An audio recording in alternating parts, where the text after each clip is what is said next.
Hello there, ladies and gentlemen, and welcome to End All Wars. This is going to be a play-by-email campaign with myself as Essential Powers, with Alexander Schmal, if I'm pronouncing that correct. Our good friend Alex here, moderator on the Discord, has his own content creation channel, so do check him out. I've linked him in the actual description here. He will be playing as the Western Entente. I do have our Pug Teddy here, General TEDDY.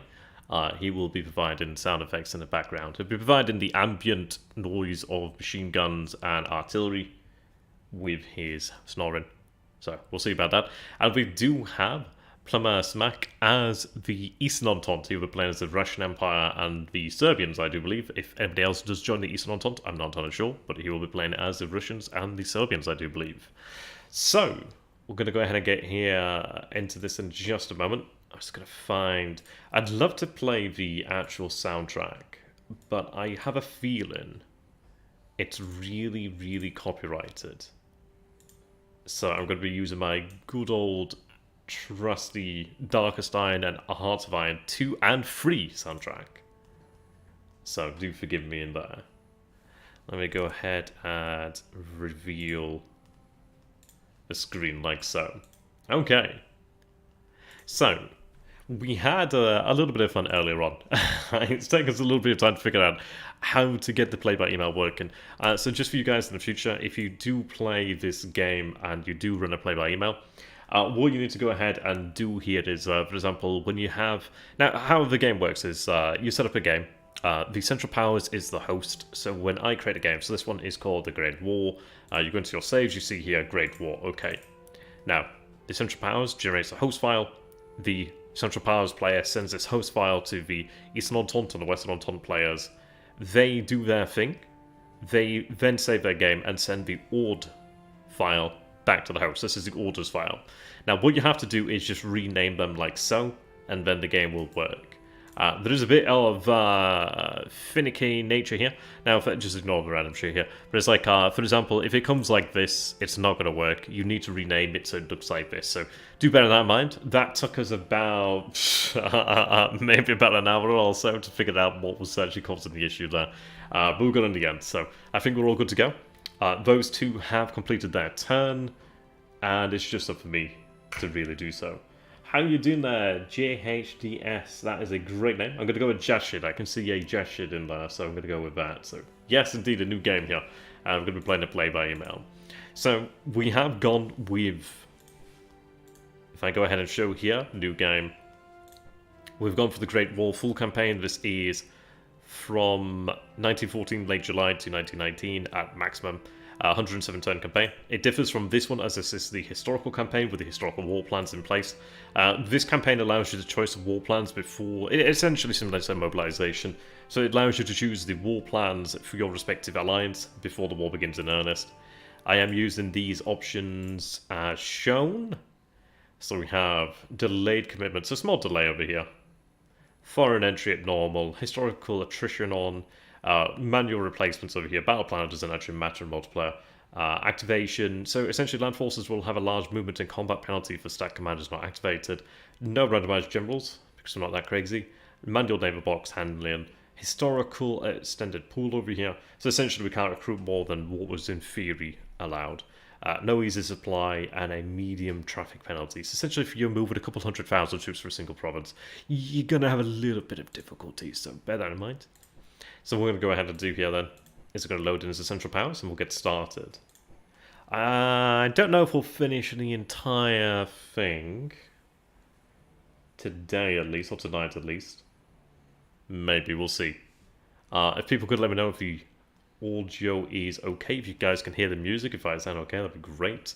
But here we are in to end all wars as Essential Powers in this great play-by-email campaign, simulating the First World War with a little bit of differences as we have made our own choices. So we're going to go ahead and take a look at the start here. So Serbia rejects the Austrian ultimatum. It is 1914, early August. Let's go ahead and take a look over here then. I can get it to come up. There we go. So the Serbian Prime Minister, after long deliberation with his government and the other great powers, agrees to all points to the Austrian ultimatum and so the demand to allow Austrian police and military personnel free to reign in Serbia. Austria immediately responds with a declaration of war, which is almost immediately followed by a declaration of war by Russia. So this is setting us up here for the actual war. We have units added to the force pool, so essentially that means that we can recruit units now. Units are now actually on the map. In the first turn 0, they're not there, but now they are. So we have our war plans over here. So what I decided to do, and I'm going to have to go ahead and explain why I've done it and what it means, essentially. Because we do not have a Schlieffen plan. If I go ahead and bring up the political control over here, then yes, okay. So, whoops. This is the state of play right now. We have our German armies over here in the west. We have not invaded Luxembourg. We have not invaded Belgium. And there are some important reasons for that, which I'm going to go ahead and explain. So I have opted for the Moltke plan. You have a choice of 4 plans for the Germans and for the Austrians, 4 plans for the French, and 4 plans for the Russians. So the Moltke plan over here. So Germany switches the brunt of its offensive force to face Russia, transferring the 1st, 2nd, 3rd armies to the east. The 4th, 5th, 6th, and 7th armies are deployed in the west, and Luxembourg is not occupied by the German armies. And then that is General TEAW in the background.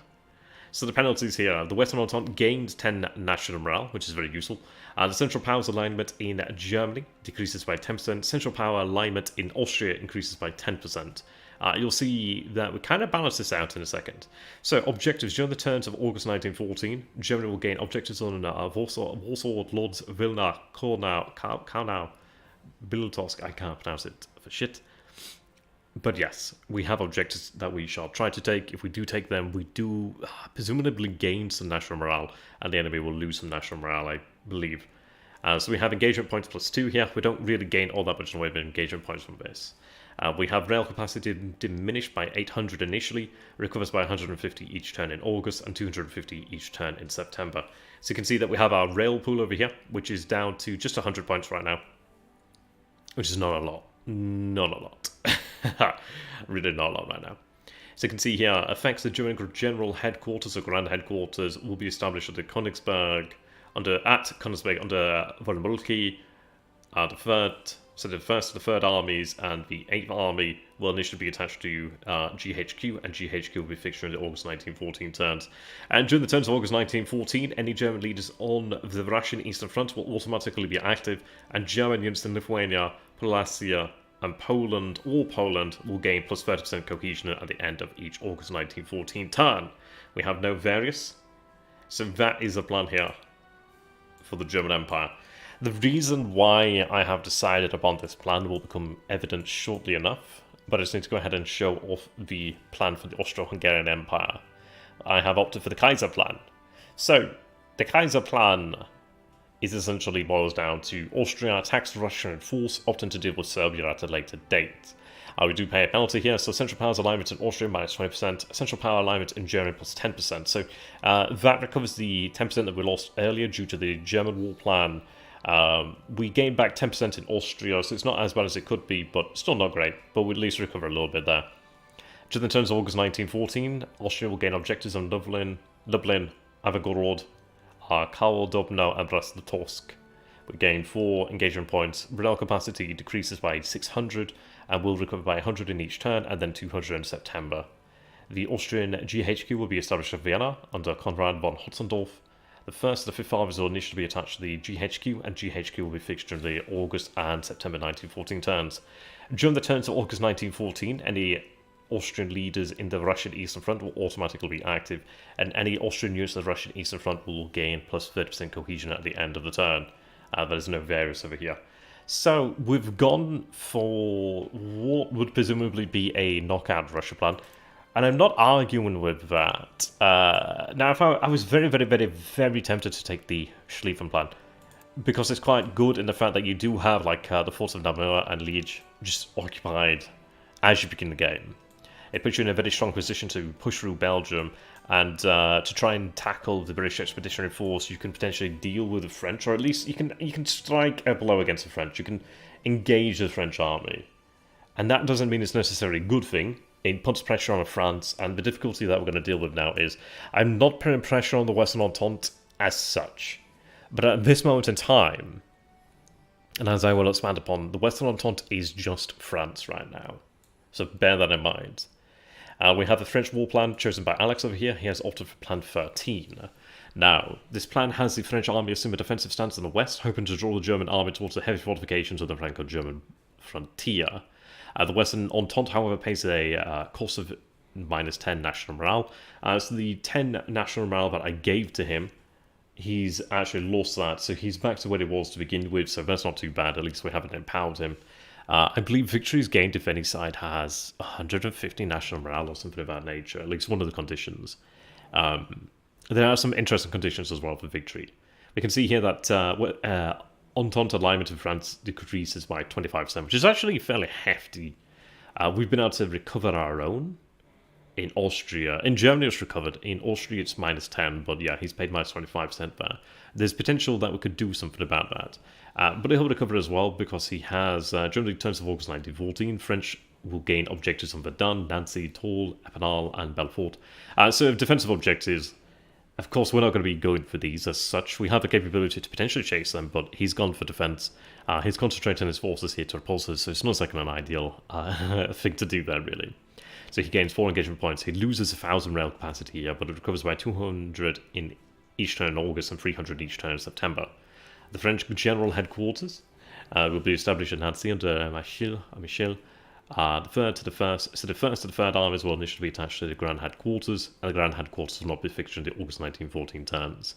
During the terms of August 1914, French leaders will make normal activation checks. So the great thing about the Schlieffen plan, if I had gone for the Schlieffen plan, is the fact that you have something like 7 armies in the West. It's a huge amount of armies. You have a lot of power. You can steamroll through Belgium, you can steamroll through the British Expeditionary Force if it gets in your way. All you need to worry about is just taking the objectives, keeping the supply going, and just move. Stop the enemy from digging in. The problem with that is the diplomatic front. We'll just cover here the Russian war plan, and then we'll go ahead and expand upon why I've chosen the strategy, what my goals are, and what I think is going to happen, and what I hope is going to happen. So, we have Plumbersmack here, who's playing as the Russians. He's opted for the historical plan, the Grand Duke plan. So Russia launches an early offensive against Germany to relieve France, but also prepares to launch an invasion of Galicia. 2 armies are deployed to invade East Prussia, and 4 armies to invade Galicia. So penalties, none here. This is a historical option, he doesn't pay for that. During the turns of August and September 1914, Russia will gain objectives on Lemberg, Premsel, Schanowitz, Königsberg, Tannenberg. We would need a Tannenberg. He gains 4 engagement points, he loses 600 rail capacity, it recovers by 100 each turn in August and 200 each turn in September. The Russian Grand Headquarters, or General Headquarters, will be established at Minsk under Grand Duke Nicholas. The 3rd to the 5th armies and the 6th and 8th army will initially be attached to the Grand Headquarters, General Headquarters, I don't know, I'm going to go with Grand, it sounds great, and will be fixed during the August and September 1914 turns. During the turns of August and September 1914, any Russian leader in Galicia, Ruthenia, or Russian areas bordering Austria will automatically be active, and any Russian units in these areas will gain plus 30% cohesion at the end of each August and September 1914 turn, and there's no variance. Okay, so, the Western Entente, Alex has opted for a defensive plan. In the East, Plummer has opted for an offensive plan, which makes sense. He has to try and strike a blow if he can. Now, the plan I opted for, the von Moltke plan, or the Moltke plan, has, is it 5 armies? I believe 5 armies here in the West and 3 armies in the East. Normally, with the Schlieffen plan, we'd have 7 armies in the West and 1 army in the East. So we have good amount of power. We also do have good leadership. So over at Königsberg, we have von Moltke over here. Now, von Moltke is a bit of a shitty commander in terms of command rating. But you know what? He's my shitty commander, and I'll deal with that. He's got strategic of 3, offensive of 2. He has by the book strategist, which is actually pretty useful. So this general strictly controls all aspects of military strategy. If in the Commander-in-Chief, this general provides a +4 command point and +1 troop quality if active to all commanders of land forces, which is not bad. That's actually quite a nice stat, quite a nice little trait there. However, he's an overly cautious commander. This commander is extremely cautious and will often act slowly if not in friendly territory. -1 command point modifier and will be inactive if he rolls a % die under current military occupation. Current military control. So that just applies to him. So that's okay. He's not really going to be doing all that much. I could probably have like reinforcement stacks or reserve stacks with him, but yeah, he's okay as he is right now. So that is Helmut Ludwig von Moltke. He's going to be our overall commander here. If I press shift on him here, you can see this is That would be Teddy. You can see this is his area command range, I suppose you could say. So armies within this are considered part of the army group and within the army group chain of command. So we have our actual army commands here. So we have Karl von Bülow. We have here Max von Hausen. And within the army group chain of command, we also do have corps around here too. But essentially what happens with the army group command range is they're considered to be within command. They're in communication essentially with the command chain. If you're not, you pay a penalty. So we'll fight more effectively. So he's going to be frozen for at least 2 turns. So we have great capability within East Prussia here. If he moves his Russian army into Arnstein, then we can deal with it pretty effectively. But over here, importantly over here, we have a pretty good opportunity to act. Now, we do see a stack of about 936 power, roughly. But we do have the army of Karl von Bülow. We do have super heavy artillery over here, and heavy artillery in the second army. We also have the third army, so the first army over here, the 7th Corps, the 4th Corps, the 2nd Corps. We have a 2nd Cavalry Corps, a Guards Corps, the 10th Corps, the 3rd Army Corps, and the 9th Corps here as well. As well as supply, etc. We also do have some aircraft over here. So you can see that we have reconnaissance. So this is the airbase itself. We have the reconnaissance planes. Yes, now, as Jashid has mentioned, what's the plan regarding the fleet? Now, I do have to point out something here on the diplomatic front. So if we go ahead and take a look over here, then. We're currently not at war with Britain. The British have not yet entered the war. And that is because we didn't declare war upon Luxembourg and Belgium. Had we gone with the Schlieffen plan, it would have drawn the British into the war pretty much immediately. Right now, we have a very small window. It could be at most a turn or 2. I'm going to kind of work with maybe a turn, possibly 2. I can do that, Tortuga, my good man. Yeah, if you want to finish that play by email that was started a while ago, feel free, man. That'd be cool. Good to see you. But yes, so currently the British are not in the war. So Alex is going to have to work with just the French here at the moment. And you can see he has Entente alignment of 75%. He's got 25% alignment there with the rebels. Now, if a nation gets to 80% rebel alignment, that's when things get bad. Because that's the point at which, when you go over that, you start ticking down to potential collapse. This is what's going to happen with Russia, and this is what we're going to engineer with the Russian Revolution. We're going to push Russia to the brink, push it to that 80% rebel alignment, and then it will begin the chain of events that will eventually lead to the Russian Revolution and Russia's falling out of the war. If I can push the French, that'd be great too, but I doubt I'm going to be able to push the French in that manner. I can use submarines as well to try and build up rebel alignment, basically build up war weariness within these nations. So that's what we can do with the Central Powers submarine campaigns. I can sink essentially like freighters heading towards Britain and affect the food supply, just affect the supply around Britain in general. But that is the situation here at this moment in time. You can see that Britain here is pro-Entente, so as it has an alignment greater than 6% towards the Triple Entente, it will move 1% per turn towards the Triple Entente just by default. You can see that it is provided diplomatic aid to the Entente, the Triple Entente, but it means the Western Entente, but in fact it may actually apply to the Eastern Entente as well, so we'll just go with the Triple Entente. So you can see here they're providing 2 engagement points per turn. Ah yes, to the west and the east, okay. And they're also providing munitions aid, so that is a plus 25 war supply to the Western Entente each turn, but not to the Eastern Entente, which is a bit of a shame, because Russia really freaking needs that. You can see here that the United States is 87% alignment towards the Central Powers and 30% towards the Entente. You can see that they are pro-Entente, and the thing about the British and the Americans is that they will always be pro-Entente, and they will never join the Central Powers. They just can't. The game has it where they just cannot. It doesn't mean that they're going to come in very quickly. The US can potentially push back quite a while. The US joining the war is probably going to be delayed now, because we haven't invaded Belgium. We don't have things of that nature. We haven't invaded Luxembourg. So he's going to have to work to bring in the US. You can see they're not yet providing munitions aid nor economic aid. So that's good. That means that the US will remain outside the war for a little bit longer. We do have the Ottoman Empire here with 66% alignment towards the Central Sexy Powers. And you can see that they have 34% towards the Entente. Now, the Ottoman Empire, in theory, can actually join the Entente.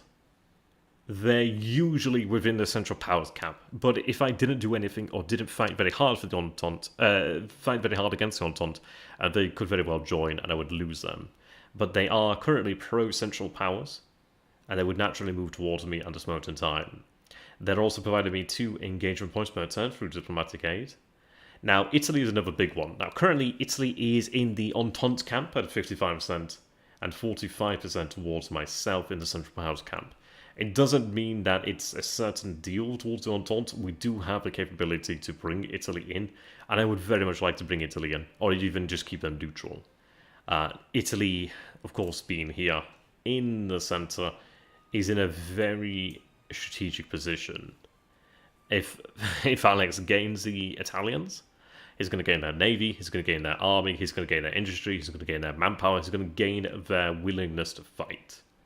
And that's going to bolster his cause. And I don't want that. I'd rather have a neutral Italy. I'd love to have a Central Powers Italy, but I'd much prefer to have a neutral Italy.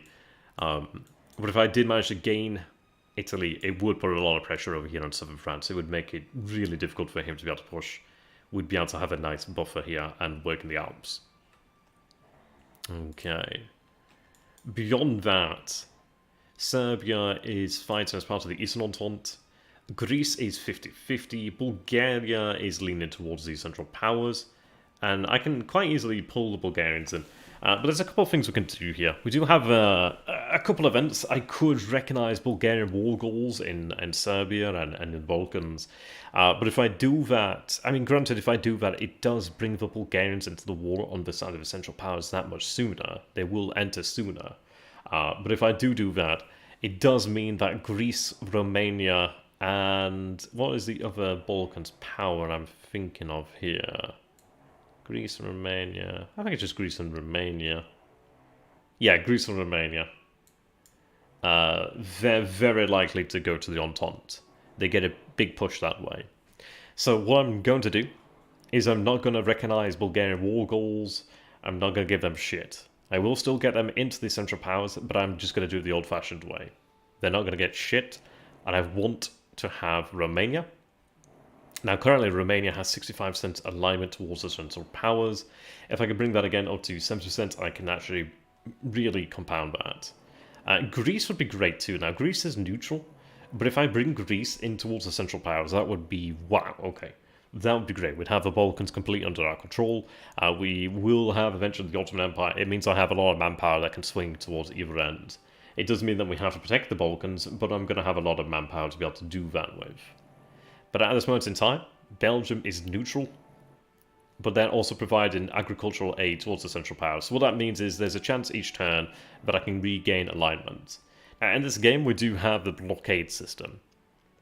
So if I go ahead and take a look, we have the Atlantic blockade, we have the Baltic shipping box, but I believe that can be blockaded too, in fact. Yeah, well, they can try and sink merchant vessels. The blockade is the son of a bitch. And it's right next to Scarpa Flow, where the Grand Fleet is. But essentially, what I need to go ahead and do is get my submarines in here. He's going to base his naval assets into the Atlantic blockade box. And essentially, over time, the blockade will tighten. At first, when he imposes a blockade to begin with, it will boost national morale, or at least national alignment within the Central Powers. As obviously, like, people are indignant about what the British are doing. But yeah, the distant blockade will begin to bite, and as it increases in intensity, it will start to generate more and more rebel alignment within the Central Powers. Eventually, it could collapse us, so we need to bear that in mind. So I will be trying to break the blockade in a number of different ways. We do have a shipping box over here for the Atlantic. Down here we have the Mediterranean blockade. And that's Casablanca. It's a lovely place, I hear. We do have the Mediterranean shipping box here. On the international front, we have the colonies, we have the US over here. Let's invade the US. let's just do it. Yeah, they'll never see it coming. I'd love to get all those coal mines, iron mines, and steel mills, and all that lovely jubbly stuff. Ain't gonna happen. Yes. Yes, Canada here, Mexico, the US as well with Panama. We do have Brazil here. And then we do have the European colonies over here in Africa. So you can see that we do have French forces here. The British are currently not involved in the war right now, which is going to play a pretty big role. So as Jashid mentioned about the North Sea, which involves a fleet, we're going to go ahead and take a look at that shortly enough. You can currently see, and my god, Teddy is really snoring loudly, you can see that we do have a French squadron out here. We do currently have just an auxiliary cruiser right now in the South Atlantic. But I'm going to change that, because we do have our East African forces over here. And the reason why, one of the greatest reasons, but one of the very nice and interesting reasons for not going with the Schlieffen plan and actually trying to push the diplomatic front is I can go ahead and take this turn, or possibly the next 2 turns, and I can potentially reinforce the colonies. I could potentially reinforce Africa. I could even go over here and reinforce Asia. Isn't going to do me a lot of good. Japan's going to fuck me up over here in the Pacific. But if I wanted to, I could go over here to Qingdao. It's called Tsingtao here. But yeah, if I wanted to go over here, I could reinforce this and make it a little bit harder. Or I could even try and pick up these men, which I can't. They're locked right now. And they're permanently fixed in the region, so never mind. But I could reinforce them if I so wish to do so. And that'd be nice. Wouldn't mean it take a little bit longer, possibly cost him a little bit more blood and treasure in order to take the colonies, and ultimately denying him there. We do have Maximilian von Spee. The thing is, it's like, if I wanted to, I could use this as my naval base out here. It has a level 2 naval base, so not exactly amazing, but it is a naval base nonetheless. And I could try to operate out here, try and cause problems. I'm probably not going to do that. I'm going to have to understand that I'm only going to have a limited amount of time here. I do have the Nürnberg over here. I have the Scharnhorst and Eisenau. I do have Leipzig and Emden. And I do have the Tartal and the Brems. I don't know how you pronounce that. But we currently have them right now. So there's a couple of things I could do here. I could potentially have them move towards Africa. Because right now we have naval advantage. So I need to understand how I'm going to go ahead and use that. If I take a look over here at Wilhelmshaven, you can see that we have here the 1st Line Division. So I have a couple dreadnoughts here, cruisers, torpedo boats, and destroyers. The 2nd Line Division, the Scouting Division here, the 3rd Line Division, and 3rd Line Division with cruisers this time around. We do have U-boats, which I will get out there soon enough. We do have a seaplane carrier, transports, auxiliary cruisers can carry as well. We currently do have the Bayern and the Baden dreadnoughts under construction, as well as the Lutzow and Hindenburg battle cruisers under construction too.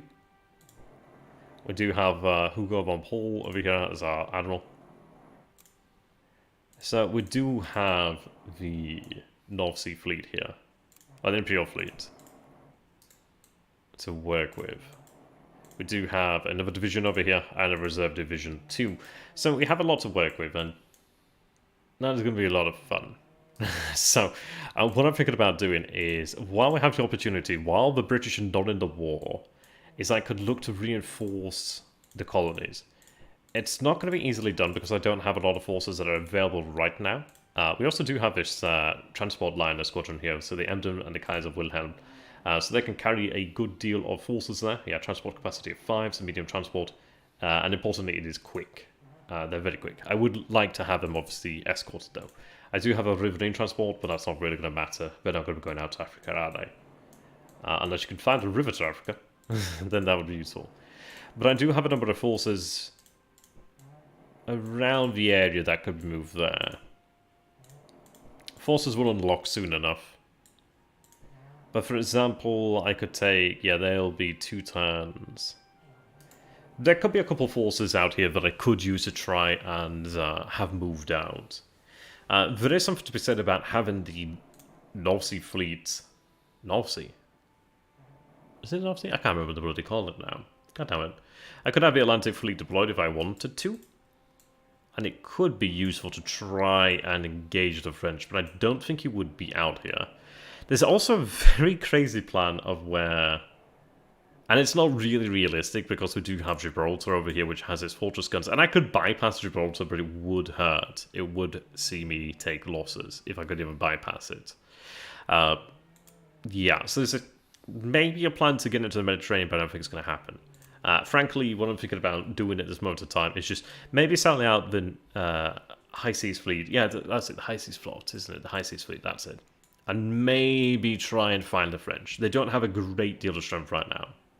I could even bombard them, but there's going to be mines like nobody's business around here in France. But I could try and sally out here. I could even head to the blockade myself, which is interesting. I don't know if it actually applies to the Allied power, to the Western Entente. But I could go in there and try and sink some commerce, or just scare him. Another alternative is I could have the fleet in its entirety sent to Russia, to the Baltic, to support our plans over here. I wouldn't be able to do all that much with it right now because there's not many targets I could bombard. But I could bombard a couple of like really important forts. Like I could bombard Kronstadt with like the German fleet or something of that nature, or even bombard like Petrograd and deal some damage there. I could even go for like an amphibious landing, and an amphibious landing could be quite interesting to actually land over here and bring about some problems for the Russians. So there's a couple options there for things to do. If I go ahead and take a look at the strategic atlas here, and if I take a look at objectives, we can see the combat power ratios. So with the Eastern Entente, we do have more power than they... We outnumber the Entente, obviously when they're added up together, but without the British it's not as great. But you can see right now, this is a relative combat power towards us. Obviously we are playing with the central powers here, so we do have the German and the Austrians armies and navies, but you can see here that France has, so it's like if we're 100 then France is 38 and 39, so we have naval supremacy right now. If I could engage with the French fleet, that'd be freaking amazing, because I'd get a one and only chance to probably deal some damage to the French with relative impunity. It doesn't mean that I'm going to be untouchable, because it is quite likely that the British could come in next turn, or even to turn afterwards. So I'm not going to have a lot of time to really do what I want to do. I've got maybe one turn to get some reinforcements out to Africa.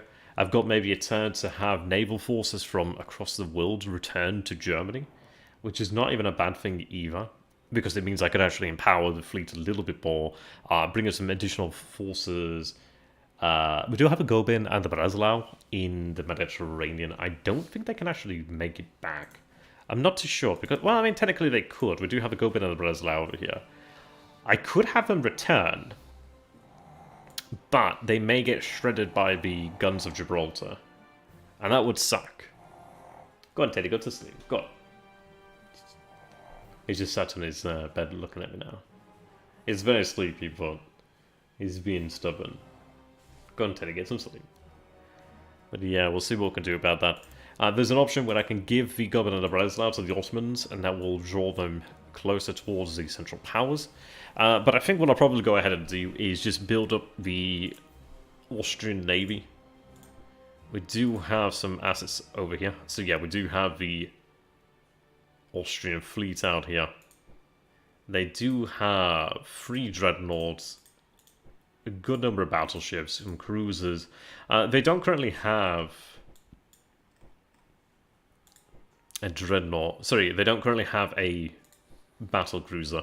They're working on another dreadnought, which will be ready shortly enough. Yeah, and there's some additional assets over here. So they have a light cruiser squadron and 2 torpedo boats over there. Torpedo boat squadrons, or destroyers.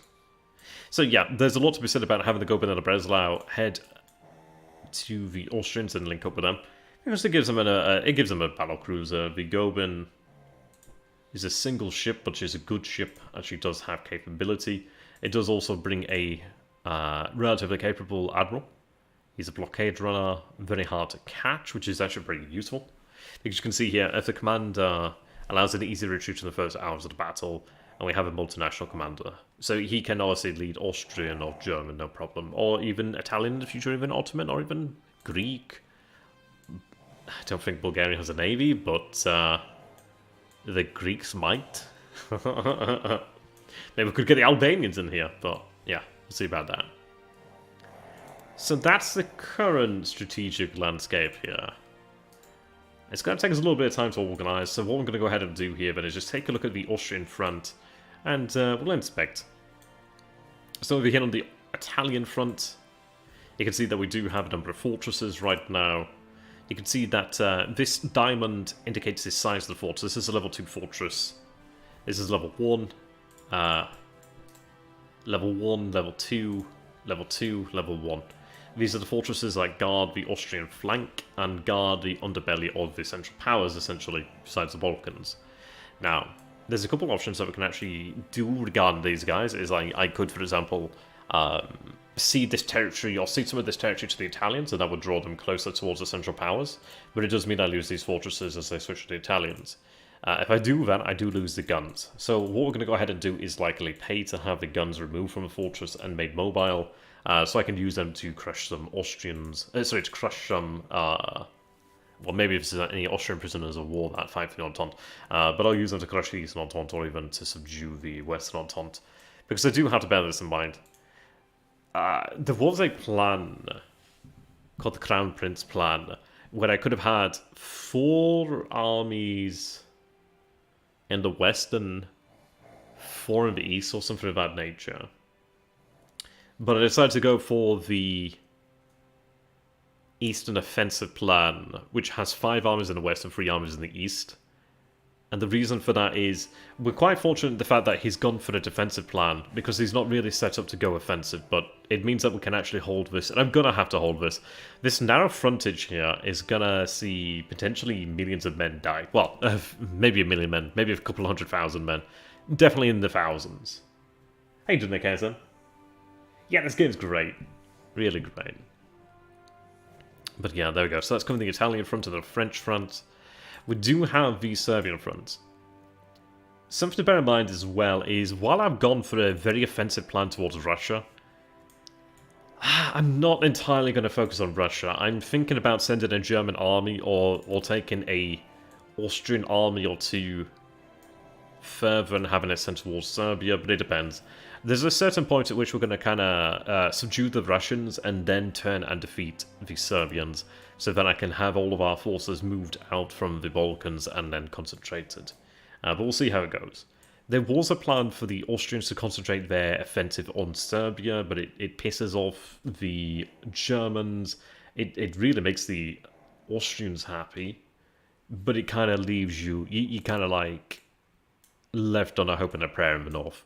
Like right now, we do have First Army, Second Army, Third Army, Fourth Army, and you can bet your sweet ass we have a Fifth Army here. So that means that we have 5 armies here that have bonuses for moving into Russian territory. We have the 3 armies over here at the north, so we have the Third Army, the First and Second Armies, and then a number of 66 corps, and also the 8th Army actually, so maybe 4 armies. But it's not really set up as an army. It is an army, but it doesn't really have that power. And a number of reserve divisions, a number of corps around here. So yeah, essentially what it does is it places us in a position here of where we can respond to the Russians. The Russians have opted for an offensive plan against the Germans, but they do have armies gathering for an invasion of Galicia. What I wanted to go ahead and do here is work towards the geography. So you can see that we have Poland, we have Podlasia. I said it okay earlier, but I don't know why Podlasia. I don't know, Podlasia? Something like that. We do have a Lithuania and the Baltic over here. Latvia as well.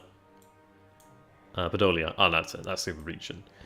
Excuse me. So I'm incentivized to push into Russia with the Austrians, and that's good because that means I could potentially take strategic places. Like, we have objectives on Ivangorod. We do have Dubno, I believe, as well. Brest-Litovsk, Warsaw itself, and a number of other locations. So there's a map mode to see the objectives, so I'll go ahead and show that soon. But essentially, we have incentives to dive into Russian territory before the Russians are truly ready, and I could go ahead and secure myself a pretty good position. Like, if I could take the fortresses away from the Russians, that gives me something to work with there. We're going to discuss our logistics shortly as well, because I do need the rail lines, I need to take the cities, I need to establish depots, I need to push supply forward, so we can keep the fight. But right now, he's got a Russian army over here that's relatively unopposed, but there is still the Third Army over here. And we do have a very powerful card to play if the Russians do enter into German territory. Very powerful. And I'm hoping I can try and use that. But what I'm going to go ahead and try and do is essentially pressure the Russians early on. Force Alex into something. He's going to be bottled up right now. He's going to have to do something. And right now, he's denied the aid of the British Empire. So that means right now, the Western Entente of just the French nation is gonna see the Russians suffer like hell. They're not going to be able to provide support. They're not going to be able to reach the Russians. They don't have a naval means. They don't have the military means on land. They cannot help the Russians. So we're going to take that opportunity. It will not last long. The British will become involved, and then the naval state of affairs will switch. We will be inferior, but we have a brief period of time where I can make things happen, where I can bring about change. The front in the west is going to remain narrow. Possibly in the future, I will build up forces over here, like something like Aachen, and I will invade Belgium if it becomes necessary to break the blockade, to break the deadlock. Or I could just funnel a few million men through Alsace-Lorraine. But that's probably going to see a few million men not return. Okay, games like this are so cool. Don't be silly, man. This game you can play. Everybody can play this game. It's just understanding a few little things, and then it's pretty good to go. But yes, take a look down here with the Austrians. We do have the 6th Army. We have some Mountaineers over here, which are great troops. We have a corps over here. We don't have forces over here. But you can see that there's a couple Serbian forces over here. He can move commanders in here. He's pretty able, pretty likely to go ahead and move some Russian generals in here. So right now we are kind of like outnumbered. He does kind of have more forces to play with here. There are a couple places like Sarajevo. We do have a fortress over here, which does have a decent garrison, and it is a naval. Sorry, it is a coastal fortress, so it's not very easy to take out. I could even bring like the fleet down here and like bombard him. And in fact, I could probably do that. He's in the mountains right now, but I could probably bombard him, which would be nice. That'd be nice to get some free hits. Something I do have to bear in mind then, and do have to discuss, is the supply front. So if I go ahead and look at this, you're going to be like, whoa, what the fuck is going on here? Sorry for the language. Now, for example, these boxes indicate that we have how many?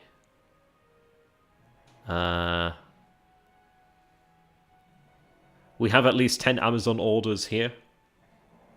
There's a couple of eBay orders over here, and then more Amazon orders, yeah. So no, essentially what that means is like this represents just like general supply. So general supply is made up of like ammunition, munitions for like light artillery, I think medium artillery. I think only heavy artillery uses munitions, like over here. I think this is only for heavy artillery and super heavy artillery. But the rest comes from supply. Now, how it works is, for example, towns and cities. So, right, okay, so you see like Slavonska. Note that it's not glowing, like it's radioactive, and there's a little bit of supply there. How it works, yeah, you can see their supply stocks 24. Essentially what this means is like, so settlements from size 1 to 3 can't push supply. Above that, they can push some supply. Rails really push a lot of supply, really help to push supply. Cities push supply. Depots push supply like nobody's business. So what we need to go ahead and do is actually look at our logistical setup over here. Like, for example, we have Split over here, which is able to push supply. Sarajevo, which can push a decent amount of supply. Travnik can't. It can store it, but it can't push it. Over here, I may in fact have a depot, but I'm not in the map mode to check it right now. There may be a depot over here at Shravodnik. I don't know. Should we ask a lot of supply? Another thing to know. Where the fuck are my munitions? I'm not seeing munitions. I might not have any munitions factories. Well, I'm not seeing munitions here, so it might just show supply. I can't remember if it showed. I'm pretty sure it showed munitions as well. But maybe I have to go ahead and actually start building those munition factories before I start seeing them stack up on the map there. That could be right. Could be wrong too. Ammo received, yeah. Yeah, you can see there. Supply received 882, supplies sent 928. Baller. So yeah, that is the supply situation. So, as we move into the Russian Empire, so there's 1, 2, 2, 2, 2, 3, 2, 2, 3, 2, 2, 2. Maybe 2, maybe a 1. Those are shit. That means that they're not going to push supply. We need depots. So essentially what we're also going to be doing here is, because we do have the 5 Austrian armies, we have the 3 armies in East Prussia, what we're going to go ahead and do here is not only use our armies to just like clap some Russian cheeks, we're going to use these Russian armies, so we're going to use these Austrian and just say we'll just use our Germanic hordes. We're going to use our Germanic forces here to essentially pin the enemy, outmaneuver the enemy, and ensure that we have a construction of a logistical network that is able to push our power into the Russian heartlands. Once we have that, once we have the capability to push our logistics into the heart of Russia, that means that we're going to have the capability to bring the Russian giant down. We're going to bring the Russian Colossus down, depose the Tsar, enthrone the freaking Bolsheviks, and we'll deal with Lenin, achieve the Treaty of Brest-Litovsk, and then turn our forces upon the West, which he's not going to like. So yeah, securing important cities like Warsaw, Brest-Litovsk, Lodz over here, even like Hull and Rono, I don't know, Lublin, especially Lublin there too. Those are big cities to take. Taking those rail lines too, we're going to need them. The West is not really a problem because you have some really big cities over here. But there's still a number of locations where they need to build some depots just to make sure that we have like the logistics stored near the front so it can be accessed. I'm going to have to strengthen the front. There is an opportunity for him to counterattack over here in the west. But we're going to go ahead and move into the next thing. You might be thinking, good lord, how long is this white guy, this cracker, this Sonny Jim been talking? It's been a while. Sorry about the racial epithets. I couldn't think of anything at that moment in time, actually. I was trying to figure out how long I've been streaming, but I can't check it out, tab it out. But anyhow, so yes, we're going to go ahead and take a look at my favourite, which is the terrains. If you like M&Ms, then you can chew on this. So you can see that we have wooded hills over here. Wooded hills? Wooded hills. We have hills, we have clear terrain, and we have forest. Now, I want to point out that when interviewed, at least 9 out of 10 Frenchmen say, I'd rather choose the plains over the mountains any day of the week. And that's right. Because if I hover over here in the terrain mode, you can see that we have hills, for example. So irregular forces, due to... So for example, when it comes to like terrain, in this terrain here, so the hills, you can see that irregular forces have just normal offensive value, normal defensive value. They don't suffer a penalty. Regular forces suffer a 5% penalty on the offensive. There's no penalty for the defensive forces. Artillery suffers a 10% on the offensive and defensive. Cavalry remains the same. Wooded hills, they're nasty. So you can see here, irregular forces actually diminished to 85 and 95. Regulars diminished to 85 on the offense, 95 on the defense. Which is great, because I can dig trenches like nobody's business and make this very difficult for him to take. Cavalry, 80% there, but great on the defense. It's good to have a horse. Artillery, 70% on the offensive, 90% on the defensive. That's a big old bonus there. So, the wooded hills are amazing. It's very difficult, and even better than that, we have a minor river here. Now, this minor river will impose a minor penalty upon him too. So, Colmar and Mulhouse are very defensible. We have a larger river over here as well, which is able to impose a even larger penalty on the offensive-minded general, should we be defending here. But this is great, because this is very defensive. We have the river here to help us out. If he was to go ahead and invade the Swiss Confederation, he could avoid that, but he's not going to be able to do that. He could, technically, but he's not going to do that. Over here in the north, now we don't have the river. The hills are good, but not as good. But we still have the wooded hills over here at Saarborg, which sounds like some kind of Star Trek villain. The clay terrain over here at Metz, though, is awful. So you can see here that at Metz we have everybody's just fine. Nobody suffers here. It's very easy to move through here. You can see here that max range is 99, range modified 0. Does the range decrease over here? I guess not. You can see here the frontage width. So 48, 48, 48, 48. Interesting, 48, 48, but for small units 180, 180. Interestingly, not the same for the others. I'm not entirely sure why it's so radically different there. But for example, Metz is pretty nasty. Metz is where an offensive would come, because Metz is the only place an offensive can even succeed. But we do have a level 2 fortress in Metz. We do luckily have the river over here in Metz too. But yeah, so as far as it goes, we do have a weak point over here at Metz. He could move over here to Val de Moselle, and he could actually move through Metz without penalty. But that is the only weak spot. But because it is a weak spot, it means I can concentrate forces. But because these two provinces down here to the south are really good, and I will have to rapidly reinforce them because he does have an army here, and he will want to push into Mulhouse unless he's got some sense. If he takes Mulhouse from me, and do note the fact that there's no fortress here in Mulhouse, this is going to fall if he moves in here and assaults. I'm going to have to move in here bloody quick. And I may not have forces immediately able to do that. I do have corps that can move into the area, but there is quite a risk to that of where he could move in and take it from me. So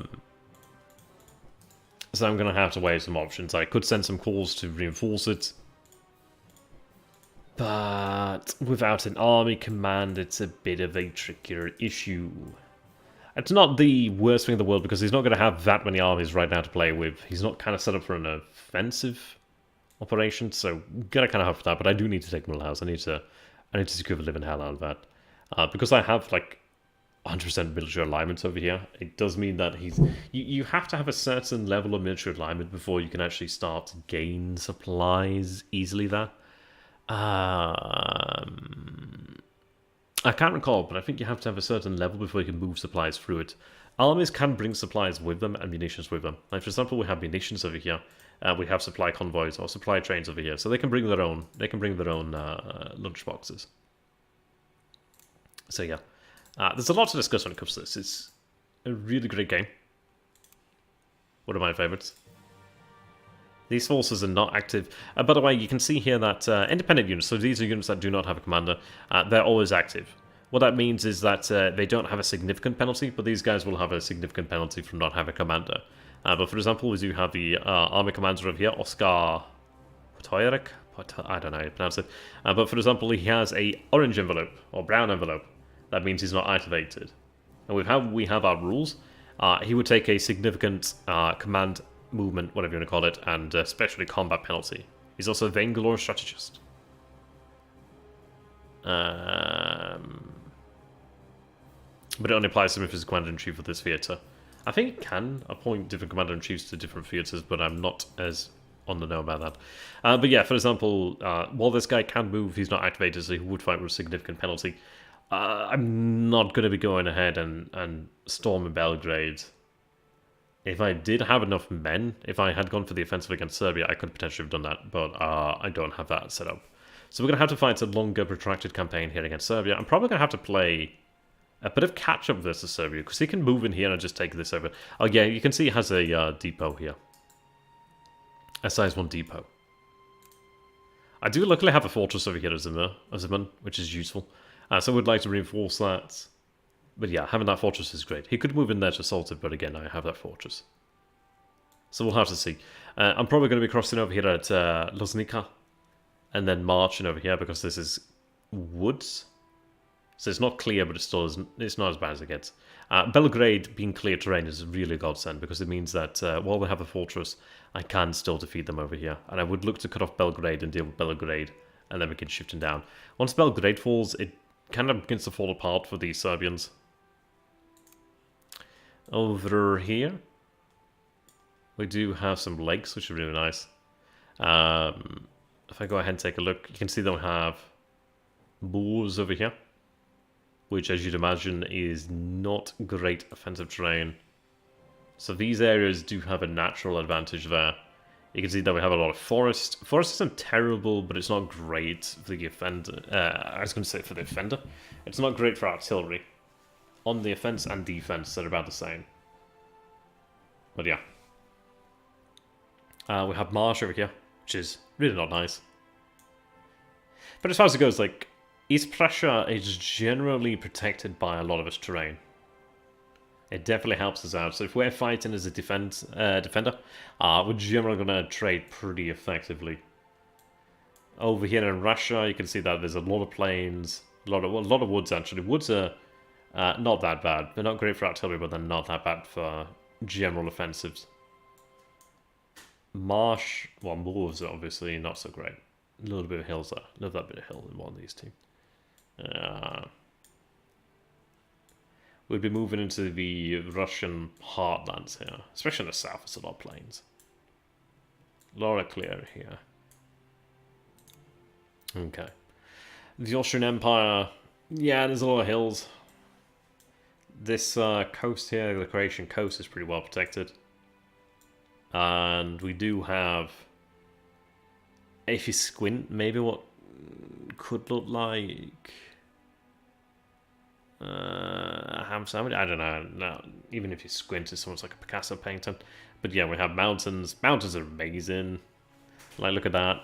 55% there for the regular offensive. 100% for the defender. Cavalry 60 to 90. Artillery 45 to 80. Artillery gets neutered in mountains. And then Alpine is Mine. Basically the same. But the max range is decreased. Range is really important, by the way. And the frontage is even smaller too. Yeah. Alright, okay. I think we've generally covered a lot of stuff here. I think I might have taken about an hour just to do that alone. But it's worth it because I want to give you guys like a good ground and a good understanding of what's going on here.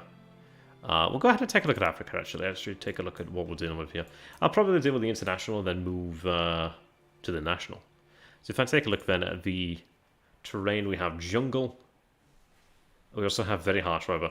Portugal's going to join the war against us soon enough, but steppes over here. Okay, steppes is not exactly ideal. We do have jungle over here, which is great in East Africa. That's good, yeah. That's very nasty for him. The frontage is actually pretty nasty. Interesting enough, our frontage as a defender is actually greater. So if I do bring in additional troops, it is going to mean that he's going to help. Wow! What's up? Huh? What's up? Oh, you don't like East Africa? No? See, Teddy doesn't like that frontage. Go on, go to sleep. Oh my. That's a good boy. Yeah, so you can see here that if we actually can move additional forces into East Africa, just into Africa in general, we'll be able to like make it very, very, very difficult for the Entente. At least make it bloody for the Entente. Again, over here we have jungle in Cameroon. Jungle over here in Togo. So essentially, if I could and was willing, I could reinforce a number of these locations and make it just significantly harder for the Entente. Now, this is actually fixed only for the turn, so I could actually, if I wanted to, abandon Southwest Africa and have those troops like moved over here to like East Africa, and that's very doable and potentially even desirable. These troops will remain, but I could have this commander and the supply train.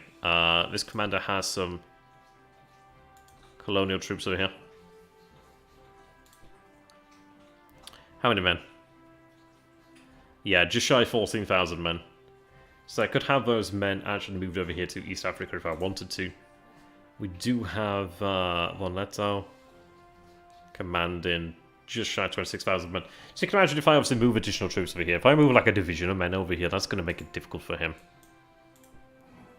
Not impossible, but difficult. I think I can press Control or Shift or Alt. I forget which one it is. There's a way to show it. I just forget how you do it now. I'll remember in the future. Maybe because they're inactive. But yeah, essentially we have a couple thousand men over there. If I move more men in, I could make that very difficult for him. If I go ahead and check out, I mean, there's nobody over here, the Bismarck Archipelago. It's not going to happen. We do have Qingdao, which is actually pretty hefty on numbers. How did I do it there? I'm going to hover over there. Yeah, you can see that we have 20,000 men, but 120... Sorry, no. Yeah, 120 cannon, 384 horses. Yeah, so for example, we have the fortress there. It is a level 1 fortress, but it has actual fortress guns, and it's going to kick ass. So it's like if I moved in some additional men... And what is it? It's hills as well, so yeah, you can see there. It doesn't really affect the frontage, but it does mean that we have not even a very good bonus, but at least it's a bonus. It does mean that we have something there. So, with the fortress, it didn't make it difficult for him. Right. Wow. So, with all that said, and that is a lot said, let's go ahead and figure things out here. So, I think what I'm going to go ahead and do then is move our forces. I've got a choice here. I can have them move to, like, Southwest Africa. We do have a port there. Let's see. Yeah, I do have a harbour there. And then what I could do is actually prepare to move those forces to East Africa. He does have a squadron out here.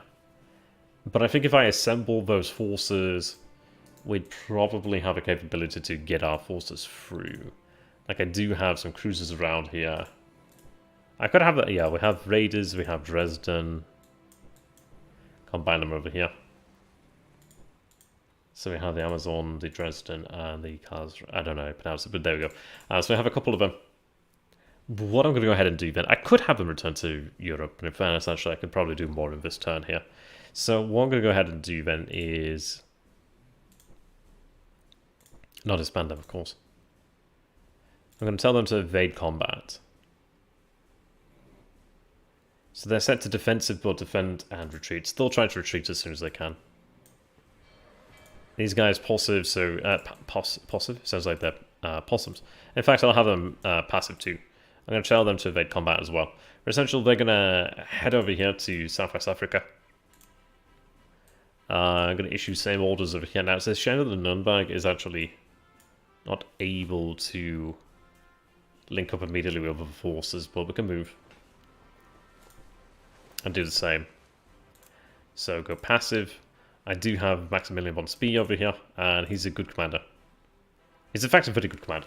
So it's like, for example, I can go ahead and put together like a naval squadron of some relative capability and have them move around forces. Like I've got the Asian transports over here. I've got the cruisers. I have actual cruisers over here, armored cruisers. Scharnhorst and Eisenhower. I do have them to play with. So we'll have them move out here as quickly as they can. And once I have them collected together, and we also do have the Königsberg over here, so move in there too. So once I have them collected together, it means I can move the forces from Southwest Africa. It means abandoning this, but at the end of the day, this one's going to fall relatively easily. And if I move over here to like East Africa, we have a harbour, which looks like be amazing. Harbour, okay. So there's not really a big port over here in Africa. There's a size 2 over there, which is not bad.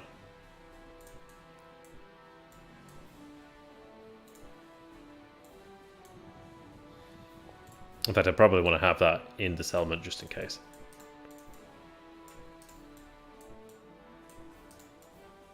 Go ahead and drop in there.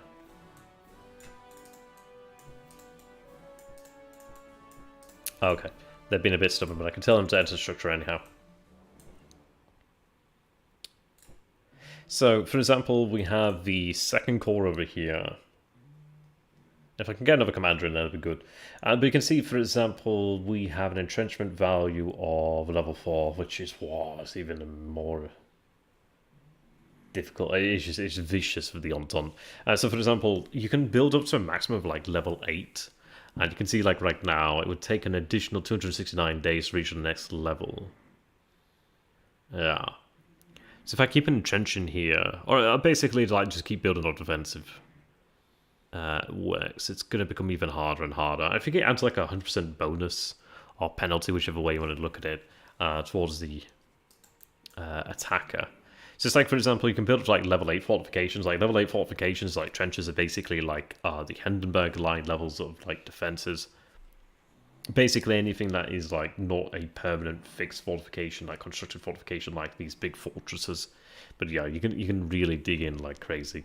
Like for example, we're not dug in over here on the Western Front, but neither is he. So like right now, this is technically very mobile and actually quite bloody. But in East Africa, it's entrenched already, or at least dug in. So we have that. So, as far as it goes, I don't have forces that are available to send right now. Like, for example, if I was to go ahead and send, like, Max. Like, Max is a level 3 general, a rank 3 general, which means he has the capability to become an actual army commander, which would be really quite good in Africa, because it means that I'd not suffer command difficulties. Yeah, you can see that these two divisions over here, like 12,300 men. I've got some artillery over here as well. They've got actual commanders that are okay. Yeah. So it means essentially I could have these forces if I wanted to send to Africa or Asia, and they would hold out for quite some time. They'd definitely make his life very hard. And these are like actual professional divisions too, so they're pretty good men. But that's going to be the idea there. So at this moment in time, I could have the fleet head out. Yeah, the High Seas fleet. There it is. But we'll see about that. I'm not going to have them redeployed.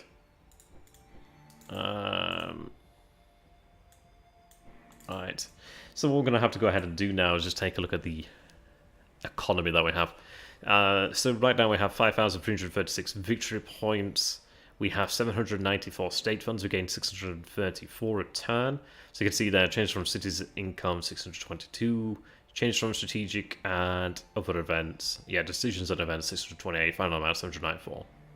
We have 2,290 conscripts.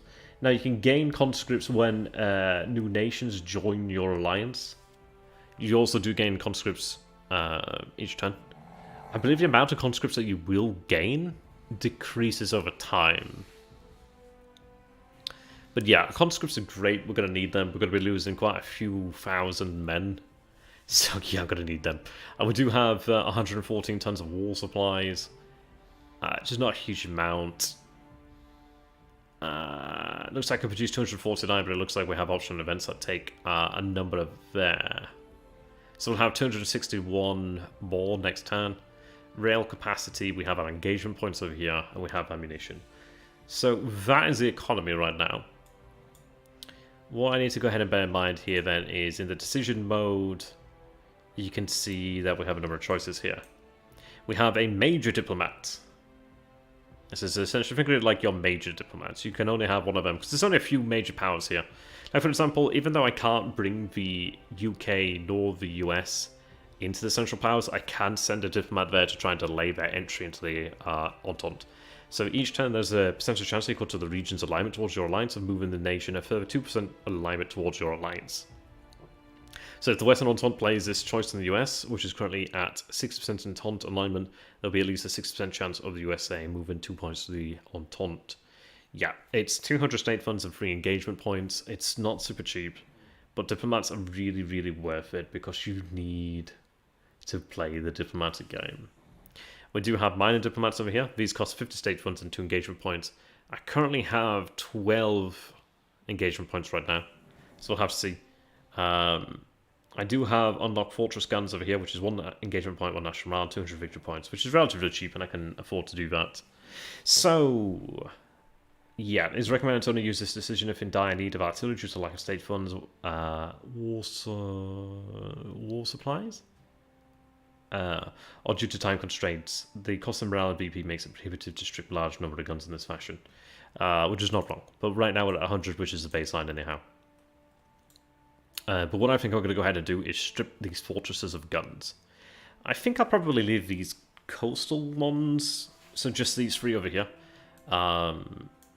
Yeah, probably take these 3 guns over here. I could maybe even do all of them and gain quite a few pieces of artillery relatively quickly. But again, I'd rather make sure that the coast is actually defended and defensible, especially down here in the south. But it could be done, and it likely will be done. The north does have fortress guns over here. You can see that we do have fortress guns and coastal guns. Oops, I didn't mean to actually do that. By the way, this game is a simultaneous resolving game, simultaneous movement game. So essentially, we'll put in our orders. There's a 2-week turn, and the thing is, it'll take a number of days, how many days, etc., etc. But essentially, like, things are really resolved at the same time. So you can see where things are now. Doesn't mean that's why they're going to be in 2 weeks. Also, a lot of things can happen. So as you saw there, that balloon, for example, to move over here to Lauenburg, or however you want to pronounce it, would have taken a day. Yeah, so we'd have had plenty of time there. You can see that we have these batteries over here, of course, all artillery. This is super heavy artillery as well, so it's going to pack a punch. Don't have mines yet, but mines will be appearing relatively soon. We do have Helgoland, which again has artillery there. And reconnaissance aircraft. Artillery, artillery, artillery. And you bet your ass, artillery. Importantly, a commander there. Okay.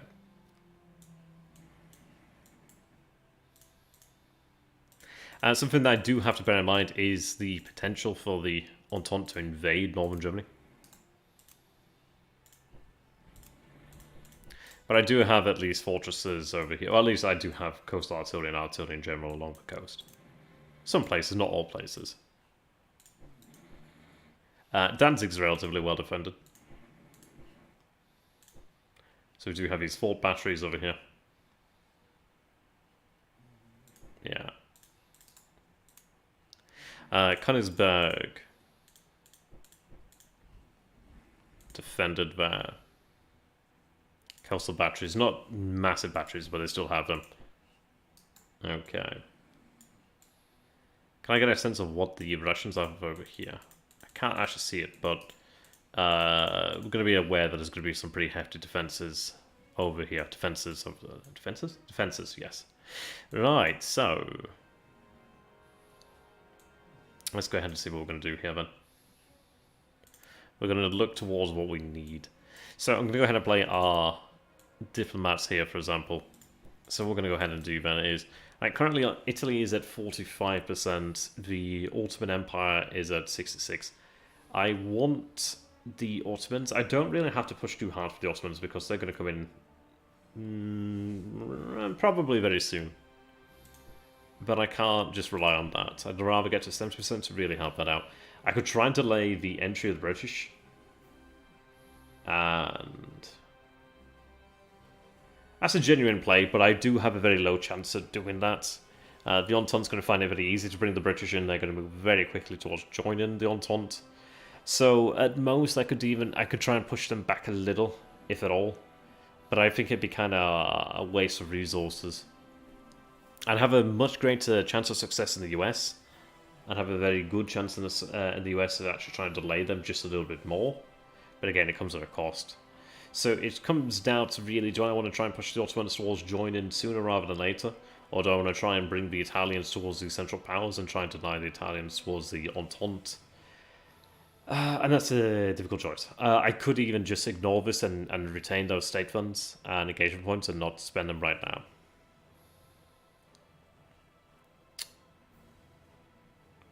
It's not guaranteed. I'd have a good chance over here in the Ottoman Empire. The Italians, yeah, not as amazing. If I go ahead and take a look at decisions... okay, here we go.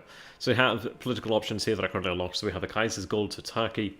In the years before World War I, Germany and Turkey drew closer together. On the 2nd of August 1914, while still affecting public neutrality, they signed a secret military alliance, and when they kind of started roaring in Europe, Turkey quickly demonstrated her support for Germany, and once it had received evidence of Germany's good intent, 2 cruisers and 5 million in gold. Yes, there you go. As you can see here, this event can only be played to the Ottoman Empire, still a neutral nation.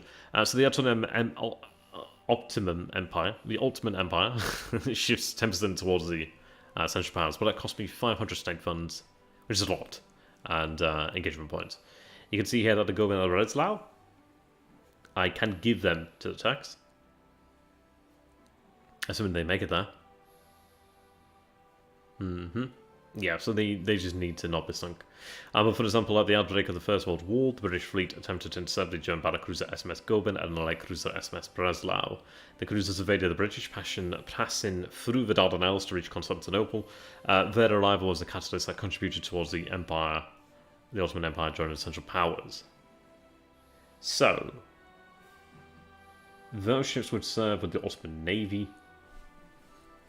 and that would also shift the Ottomans towards the Central Powers.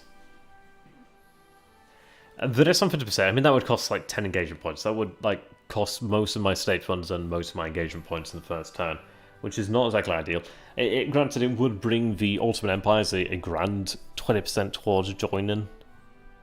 I could even possibly have enough for a major diplomat and then really try and push that. But I don't need the Ottomans right now. Soon, but not now. The Italians would be nice to work on. We do have other options. If I take a look at options that are locked currently. So this is something that we're going to avoid with Rape Belgium. When the German army invaded Belgium in August 1914, the Belgians resisted more strongly than expected. So for example, this event shifts US alignment towards the Entente, but Germany gains like military control over a number of regions, which is very useful. But the fact is it's a free movement towards the Entente for the US, and I'm not going to go for that. This is the one that would help us with the Italians. The Entente can actually give some assurances of like territorial war goals, or essentially like they can affirm Italian war goals in Austrian territory. You can see here that we have an option here where we can give concessions to Italy. So Italy was a nominally part of the Central Powers Alliance, but opted for neutrality upon the outbreak of war. Since its territorial ambitions lay within the borders of Austria-Hungary, this option allows Austria-Hungary to cede the Italian portions of its alliance to Italy to gain support, but at a high cost and home support for the Austrian government and the Central Powers. So you can see here that this event, if played with Italy as a neutral nation, so Italy shifts 25% towards the Central Powers, Italy gains South Tyrol and Istria. Austria loses 25% alignment in all regions. The Central Powers loses 10 national morale and 500 victory points. But essentially, it's a pretty big swing, and it does help to get the Italians. You can see recognized Bulgarian war goals, which we're not going to do. Yeah. Some interesting ones there. So essentially what we're going to go ahead and do then is... Which ones would it be? I think it was South Tyrol. Let me go ahead and take a look at... Theatres of Operation... Regional legions, political states... Okay. I think it basically will be around here. Maybe here. Yeah, kind of like this area here, more or less. So we'd do well to strip these guns of... Well, we'd do well to strip the guns over here before that happens. Booker Boss. There is a mod called the To End All Wars Ultimate Enhancement mod, which I believe allows you to play the nations individually. So if you want to check that out, it's very old. It's not been updated for a few years. But then again, this game has been updated for a few years. But if you go ahead and check on the forums, so that's To End All Wars Ultimate Enhancement mod, It does add a lot of other different things. I've not really properly tested it, but it does add a lot of other things too. So bear that in mind that you may get what you actually wish for. Okay. Let's just go ahead and take a look at what we have here in military recruitment mode. So if I go ahead and take a look at infantry, for example, if I take a look at German... Hey, George. Good to have you, my man. Now, for example, we do have mountain brigades over here, which are 78 cash, 48 conscripts, 15 war supply, and they take 80 days to become available. To train, essentially. We do have German infantry divisions over here, 66 cash, 48 conscripts, 10 war supply, in 60 days. And again over here. Are these like ersatz? I think it might refer to ersatz. You can see that we have 150 divisions available here that can be trained. We have 50 on map. We have available 150, potentially more. That's a shitload of men. Okay. Yeah, go ahead and let me know what you think. There's the German infantry divisions over here. We have 13 on the map with 7 available. So these might be ersatz divisions. It's the infantry brigade, reserve brigade, and field artillery regiment. And then we do have reserve divisions over here then as well. Okay. Now for the Austrians... How you doing, bud? I'm doing pretty well, actually. How are you doing? I'm currently at home, dog sitting for the next 3 weeks. So that's pretty cool. I do have a 3D printed 8mm scale fell blade in front of me right now. I'm kind of holding it. That's pretty cool. I'm hoping to get some more epic stuff, actually. That's going to be a lot of fun. But if you can hear that noise, that's me twisting the turret. I'm going to be painting that tomorrow. Hey, doing that, George? Yeah, exactly. George. Appreciate the $2, my man. I'm going to spend that on all the tissues for all those nights I've cried about you. Alright, so you can see here. Oh, do note, by the way. We do have regions to bear in mind. Like, Germany doesn't really matter. Like, Germany's like, quote-unquote, homogenous. The Austrians are they fuck homogenous? So you do have Hungarian divisions, Austrian divisions, Slovakian divisions. I don't know why that took me a little bit of time to process there. I just had a little bit of buffering time there. Romanian, Polish, Italian, Czech, Hungarian again, but obviously reserve. There's quite a few. Surprisingly enough, there's no Croatian, but maybe they're just counted towards. Maybe they're just counted towards like being Austrian, kind of. We do have cavalry, much the same. Artillery, aircraft. We also have our support units. These guys are very, very useful. Oh, yeah. Have you ever done a Wars of Succession or Great Dawn War stream? It's been a long time, really, since I actually covered the AGEOD games. I can go ahead and take a look at it. I've been meaning to take a look at Wars of Napoleon for a long-ass time. But I could go ahead and take a look at it. In fairness, I do have some pretty reliable players who play by emails. They do enjoy these games. You can see them linked below in the actual description. So do go ahead and take a look at them. Follow them on YouTube. I believe Plumbersmack streams on Twitch. So yeah, go ahead and follow him. Fully recommend it. So yeah, that could be done. And we could do it as like a play by email. Where we're going to have the actual challenge, which is quite fun. And less of the AI finicky. Which is the only downside of these games. But that would be pretty cool. Ah yeah, Carolus Rex, that'd be great, wouldn't it? We could even sing along to the Sabaton song. Right, okay, so what is it that we lack right now? You might be thinking, okay, this stream's going on overly long, and yes, it is a long stream, but there's just so much to establish here. I can imagine that Alex and Plumber are going to be like, oh my god, is he going to shut the hell up and just get on with turns? No, this is what I do. This is what I do well. This is why I should just do a podcast, but just record a stream and just pretend I'm not doing a podcast and then just upload the audio. But for example, we need to understand what we're doing. We need to understand what we're going to be doing to ensure our victory. So for that, we need to understand what we have, what we lack, what we need. And who to sack. I don't know. This is a great map, a strategic map. It's pretty sexy, actually. And it's also very useful to show.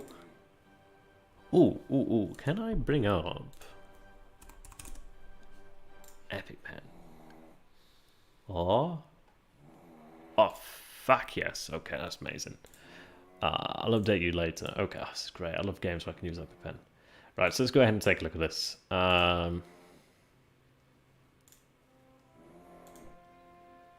Right, can I hide all? Can I just show all? Let me go ahead and bring that back up.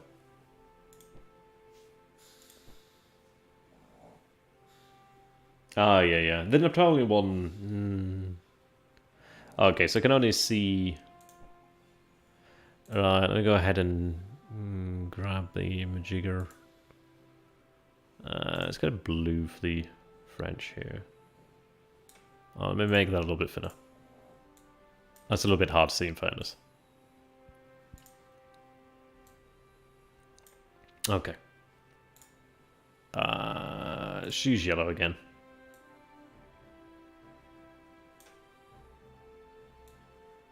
Okay. We'll use a nice... Ooh, I like purple, but these purples aren't really great. Let's go for the Central Powers grey. Something like that. So, like, what are we going to do here then? Because we have 5 armies here. That's really neat. 3 there. 5 here. Technically there's another one or another... There's some other ones around here. Maybe 1 to 2 armies here. Okay. So, I don't know if you guys can see that, but it looks pretty cool, so that's pretty cool. So essentially what we've got here is like the disposition of our forces. Fuck knows how many French there are, fuck knows how many Russian armies there are, Serbians, who knows, who cares. So what are we going to go ahead and do here?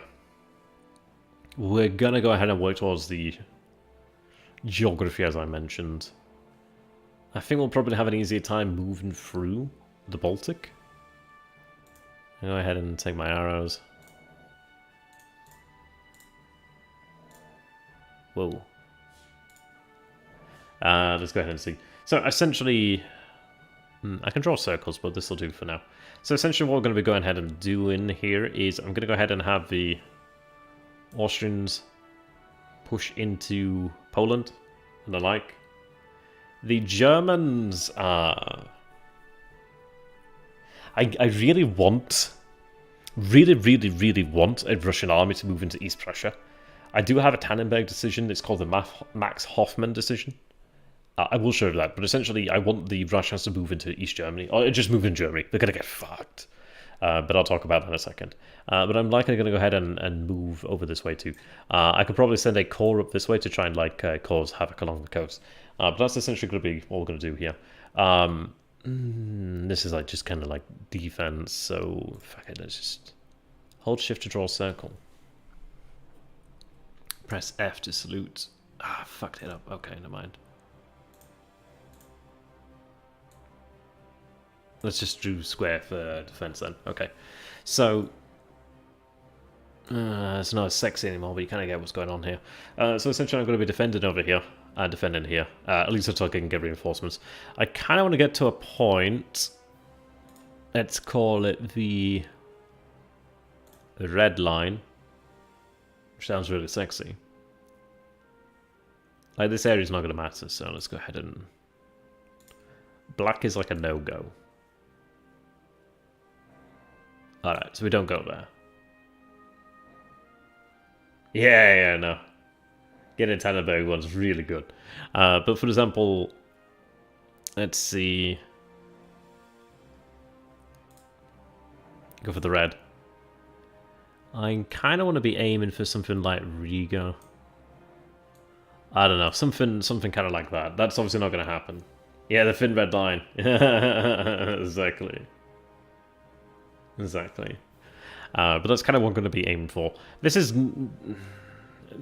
like the great plan if things go well, but it's not likely going to happen. Let's go for the orange line. I don't know, fucking orange. This is like going to be like the realistic sort of thing, and kind of what I'm going to be aiming towards. What I'm going to want to go ahead and do is kind of look towards the... Hang on, let's just fix something. Oh fuck, this is where I'm going to be put under pressure.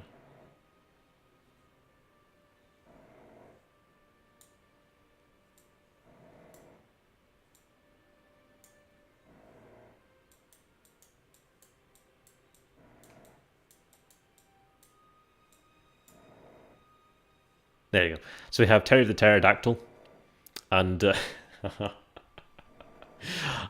essentially what I'm going to be going ahead and doing here is like looking towards securing the environmental lines, the geographical lines. I'm going to avoid the swamps because they literally are the plague, but I'm going to be looking towards securing like major river lines. I forget where the Dnieper runs. It's kind of somewhere around here. I'll be trying to move towards like the Dnieper. I forget what the major river is over here. There's maybe not as many major rivers around this area, but the Dnieper is going to be a major one. I kind of want to get to the other side of the Dnieper because this territory over here is like shit to defend. But technically, I don't have to move over here to Ukraine. I could just move into like Russia proper through the Baltic states. Towards like Petrograd and Moscow proper. But Terry the Pterodactyl says no. He says we have to move towards the Dnieper as well. And then at that point, when that's done, or at least once we gain some territory and put the Russians on the back foot, I'm going to have an army or even two armies moved over to the Serbian front, crush the Serbians, finish the Russians, and then smash through and break the deadlock. The British are going to be out for a little longer. They're going to be out for maybe a turn or two here, which is okay. We're not going to have to deal with the Benelux states. I'm not going to have to deal with like Luxembourg or Belgium. And I don't have to go for some asinine plan to invade Switzerland. Yeah, it's kind of around there, isn't it? Yeah. Maybe it's around here. It is around that area. I know Odessa's like somewhere around here or something like that. Yeah, so the East is probably going to fall. Africa, I'm just going to try and make really, really difficult. So, there we go. We'll call this the Terry the Pterodactyl territory. There's not really like a... I can't think of a term that begins with T for like plans, so I'll just go with like Terry the Pterodactyl's territorial plans. If somebody can come up with a better one, feel free. That'd be great. I'll go ahead and screenshot that because that's fucking hilarious. I think a screenshot. Ooh, do I have to drag and drop? Okay, I'm gonna drag and drop, and I'm gonna save that for posterity. Okay, let's go ahead and clear that. That's generally what's going to go on. Let's hide that. Move that over here somewhere. Alright, okay. So, this has been a very, very long intro, with not really much in the way of like orders given, but trust me, it's worth it. Tannenbaum. Yeah. Terry the Territorial Pterodactyls, Tannenbaum. Something like that, anyhow. So I'm going to go ahead and show the Max Hoffman decision. So we have the Hofmeister over here. Some one-time decision to apply a variety of negative effects to the Russians invading German territory. So all Russians on German territory will suffer a minus 66% cohesion. Leaders will be inactive, which means they'll suffer even more penalties there. And stacks will be fixed with one turn. The fact that that's fixed for a turn means they're fact. It means they can actually set up some like really catastrophic battles for the Russians, because they're gonna suffer like hell. But yeah, what we're going to go ahead and do here then is play our diplomats, do some other things, declare war on the US and get it out of the way. Kidding. Or am I? Yeah. May harm relations with the US, but what if we declare war on the US? How are they going to do then? Right, so 200. I'm going to play the major diplomat last. So we have our minor diplomats. We're going to go ahead and play on Romania, Bulgaria. So Belgium and Luxembourg, like Belgium's actually not a, like they're pretty weird. They're definitely not going to compete. They've got a couple hundred power, not a lot, but they could at least do something. It would be great to have them on our side, but it's probably not going to happen. I'd love to try and keep the Japanese out, but the Japanese are going to join. At best, I could delay them, but even if I delay them, it's not really going to do anything much for me. Persia would be a real great LARP. Saudis, yes. Afghans, sure, why not? I got Sweden over there that's actually technically in my camp, or at least slightly aiming towards my camp. Fuck, I'd love to get the Swiss in. Yeah, look at that. Switzerland must be between 1 to 99% alignment towards the Triple Entente.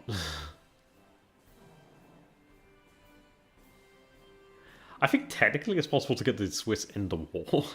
Usually you just have to declare war on them first. Yeah, they're aggressively neutral. Like, they'll actively move towards neutrality. I don't know. Maybe you'd have to... It'd take a long time. It'd take a very long time. So we have Denmark over here. Would help with the Baltic.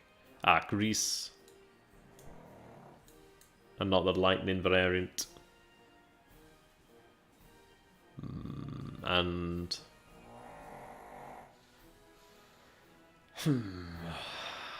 Belgium would be nice.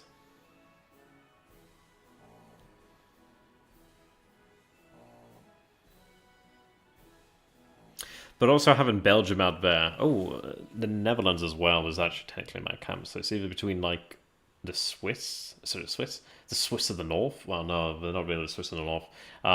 The Swedish or the Dutch. I could of course change that. Maybe I go for.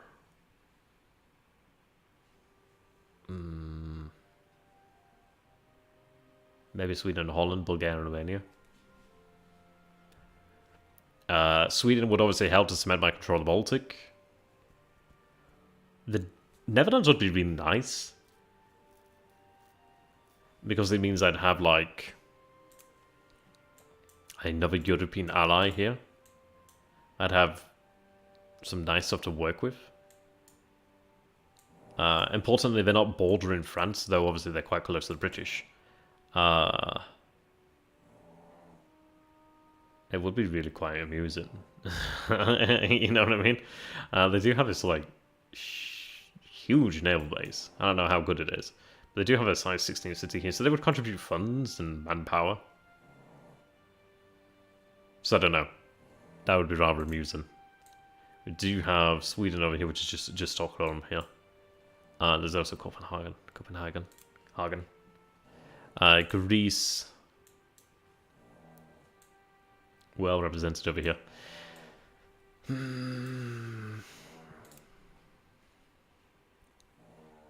I think what we'll probably go for then is...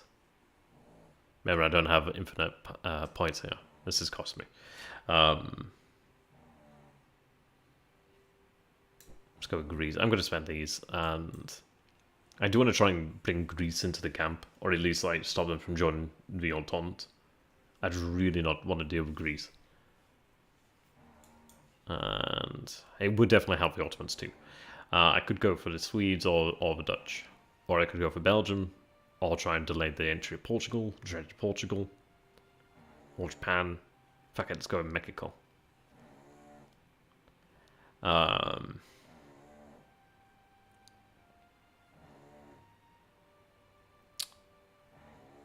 try and... they're neutral, but they're 53% in my camp. Is it a trap?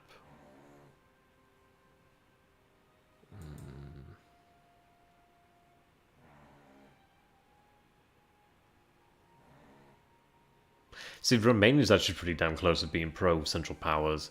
Bulgaria is very close to being pro-Central Powers. If I play my cards right, I'm going to get Bulgaria and Romania, which is huge. Like, that's a lot of manpower there, especially with Bulgaria, but yeah, this is going to give me a lot there. Is it a trap to play on the Dutch or Swedes? I'm going to gain enough, or is it going to cost me too much? I could flip them, maybe.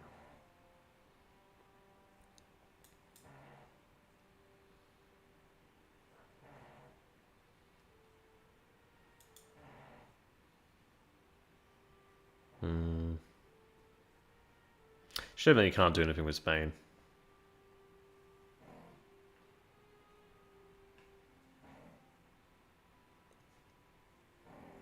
I don't know what you guys feel about this. Yeah. Yeah, we can try and bring the British down with submarines. And I'm going to go ahead and produce submarines for that. Fuck it. Okay, we'll play on the Dutch. It'll be fun. Alright.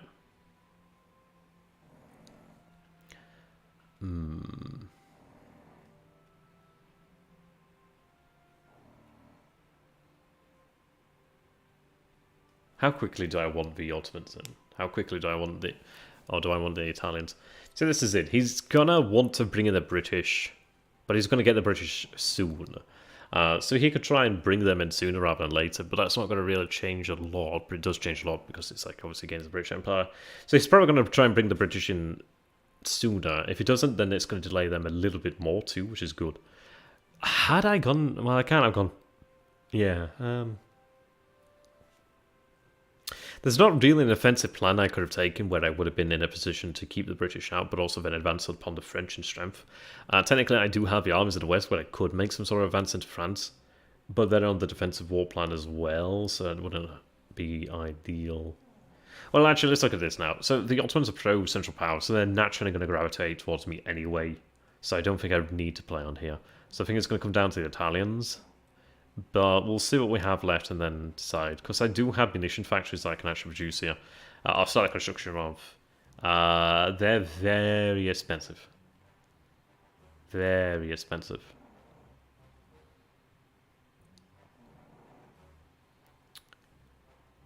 And it could be that I start producing them early. But I'm going to want to have probably artillery and other things. So we'll see about that. I'm going to go ahead and strip artillery from these forts. Which is expensive, but worth it. Oh, can I only do one at a time? Okay. That's not too bad then. I do have state funds. So, for example, here I can print state funds given immediate gain at the cost of inflation and loss of confidence in the nation's financial ability. So that grants immediate 1,000 state funds. It grants, so it costs as an engagement point, national morale, 75 victory points, and 2% inflation. The decision may be only played on off-map regions of France, Russia, Germany, Austria, Hungary, and the United States. Once played? Interesting, not Britain. Once played, it will be 3 times before the decision can be played again on this particular nation. So... It is a big thing here, because it's like... Do I want inflation? Like, currently, right now, we're paying... we have 0% inflation. And I think I'm gonna try to avoid inflation. Having state funds would be great right now, but that means like a 2% increase in inflation, which means I'm gonna pay... I don't know, 2% is not too bad. I think inflation can drop. Up to you guys. What do you guys think? Do we stick to fiscal discipline, or do we say hell to leather? That is the question there. We could do it, but it's just like over the course of the next few years, this war. We're gonna be paying more. And I'm not sure if that's gonna be worth it. Because it's like, I might gain 1,000 now, but it's gonna probably cost me like... At least, I'm not really, I don't know. It's gaining now and paying later, so... It is tempting to gain just 1,000 and stick to that, but then it's like, I gain a... I can drop off inflation, so maybe 1,000 is okay. Maybe it's okay. It gives me a bit of a war chest to work with, but... I don't know. It's up to you guys on that one. We do have Zeppelin bombing raids and Zeppelin reconnaissance. Zeppelin reconnaissance is really good. Like, we reduce by 2 the height and value of enemy ships. Zeppelin raids is really quite baller. I could even go ahead and grant some concessions.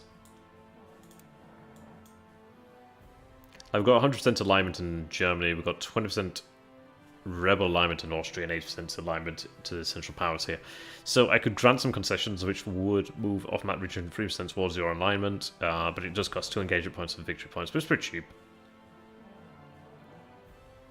I could change government, so some key positions of the government may quell public opinion but reduce the stability of the nation. Moves off-map region 8% towards your alignment, costs 8 engagement points, 5 national round, 250 victory points, so that's expensive. And this is also where we need to try and prevent the blockade from really going ahead. So the interesting thing is, if I moved into the blockade box, I could technically increase the French resolve, but I'd rather not do that. Like right now, the French have their own problems. Like right now, the French have 25% rebel alignment. So that's not bad. Germany and Russia, okay. So I could play some concessions, which is nice because it does move 3%. And I can play that again in about 12 turns. It's quite a long time before I can play that again. That's like 24 weeks before I can play that again. So I've got to bear that in mind. Alright.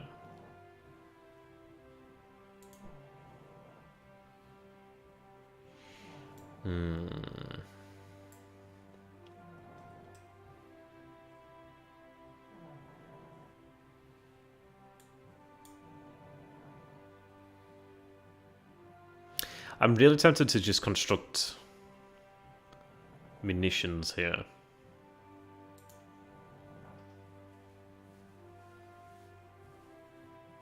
I don't know if I have a munitions factory right now, and I think it's essentially converting them, so 2 engagement point, 200 state funds, and 100 war supply.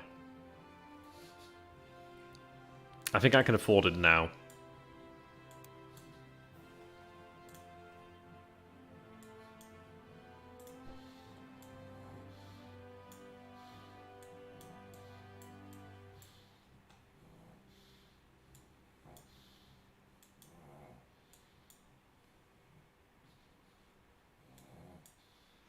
I think I'm going to commit to the munitions factory.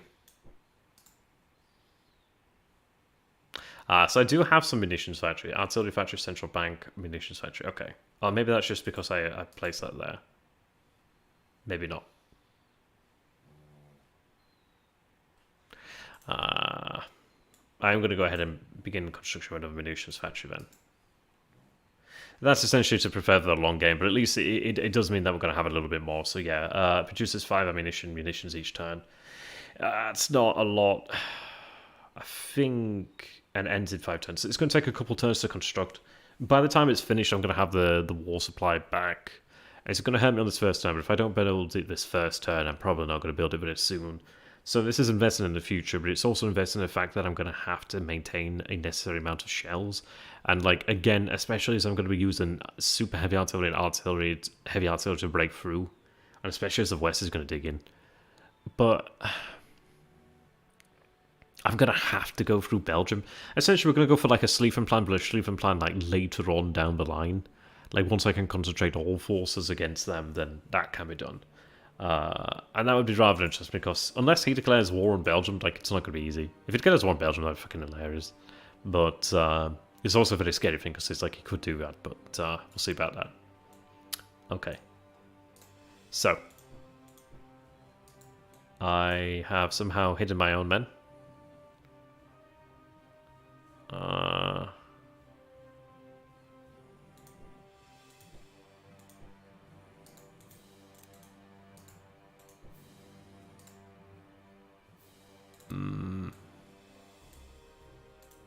I think because I did it on the map, maybe?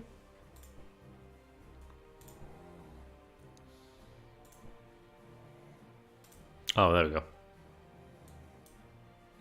Oh, bugger.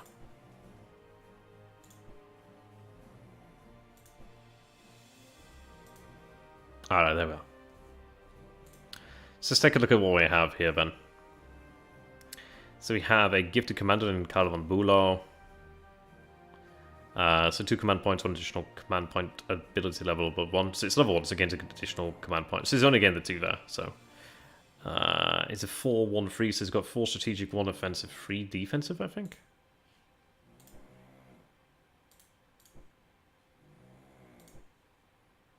Yeah, so he's not the best offensive commander, but he's good at strategic, and he's a good defensive commander. So that works. He's of course a strategist though, but it doesn't matter unless he's like the commander-in-chief there.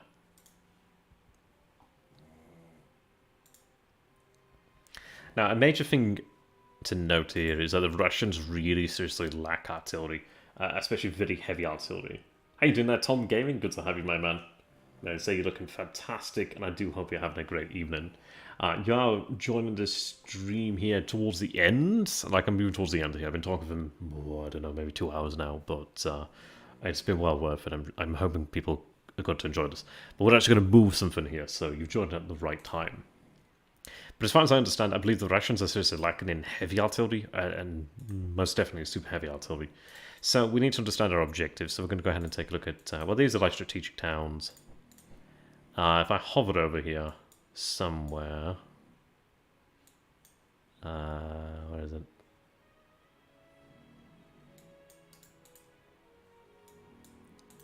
Have I done it upload again? I shouldn't have buggered with a map.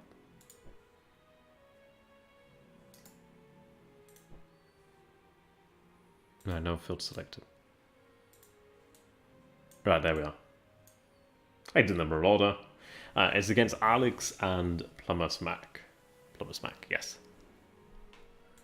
There we are. So, whoops. Have I issued orders? Who is this coming from?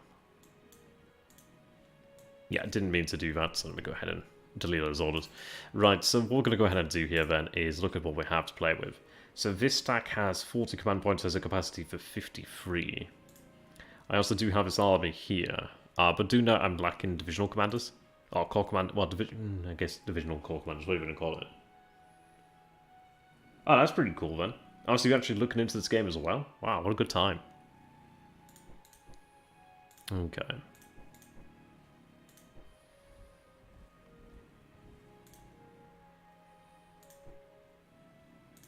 Yes, we do have a cause over here then. Let's see. We do have a cavalry corps over here then.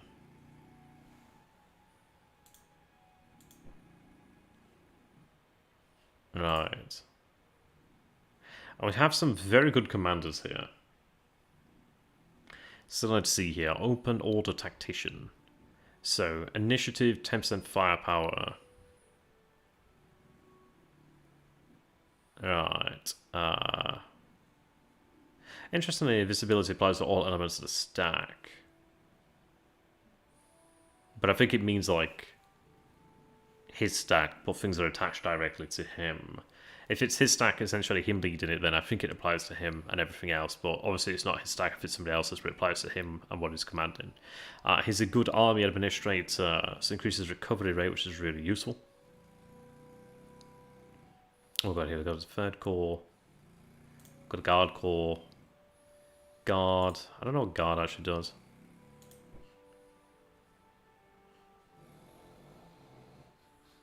We've got the first and second guard division there.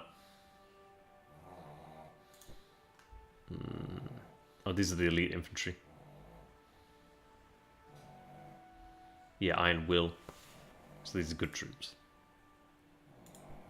I don't know how I must move these men. We have an infiltration tactician.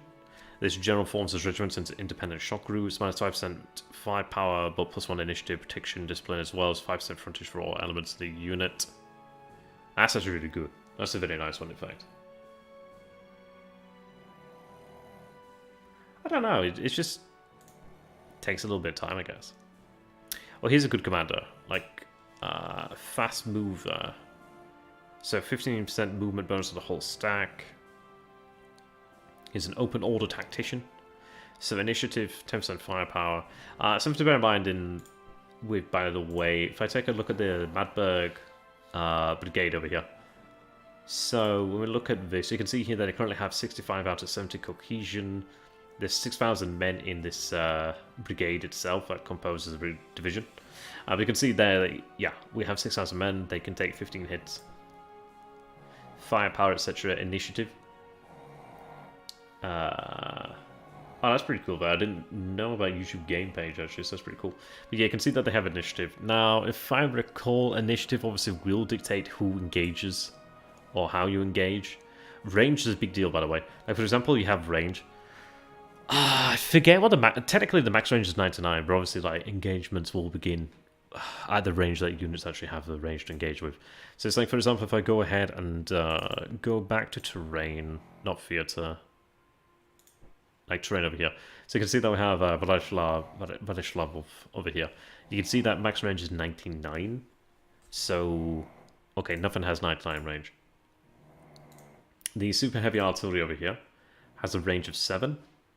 The heavy artillery has a range of 5. The medium artillery has a range of 6. Do we have light artillery around here? Oh, we have light artillery within the divisions themselves. The light artillery has a range of 3. The French have a real hard-on for light artillery. Oh no, sorry, for field artillery, which I think is either light. I don't know actually. I think their thing's really light artillery. But like, so the thing is here, for example, like so infantry are going to engage at range 3. But the beautiful thing is, it's like we have the super heavy artillery, which is going to engage in at range 7.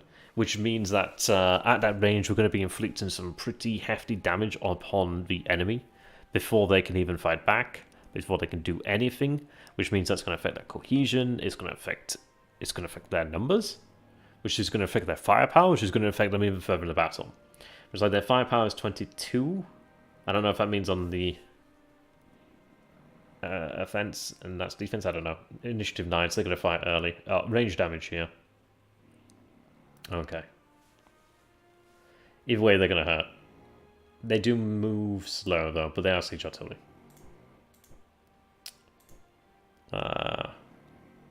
These things are expensive. Like, they cost 1,000... a freaking 1,000 war supply. You do not want to lose these guns. These are not the guns you can afford to lose. Oh, yeah, that would be Teddy. That would be... the family pug there. He's well and truly asleep. When I finish the stream in a few minutes, I'm going to go ahead and put him in his cage so he can get a good night's sleep. But it does sound like an old man in the background. He sleeps extraordinarily loudly. Snores extremely loudly. I've kind of just tuned it out.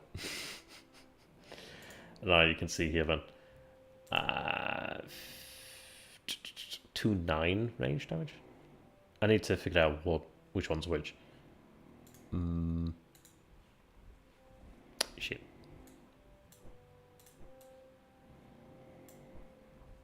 Either way, they're doing damage. Rate fire too. Yeah, so that's great. What we're going to go ahead and do then is, let's see. Our guard corps.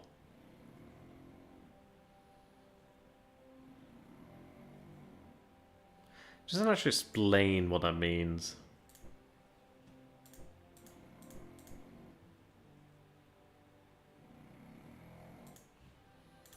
But do I have a corps commander that will help here? I do that, JK. In regards to it saying rail, it can move anywhere. I guess it'd be assumed that they put like rails in to move in. I don't know. It does give the impression that it's like rail artillery. I don't know. Maybe worth looking into these guys. Again, I guess it's just hard. Yeah. But there we are. So for example, let's see. Now the commander of the First Army, he's a fast mover but he's reckless. Infiltration, fast mover and open order. Now this guy is a defensive engineer, which is good, so 10% defensive fire plus 1 protection for units. Yeah, that's really good. That was very handy anyway. Open order. Cavalry, so initiative and firepower.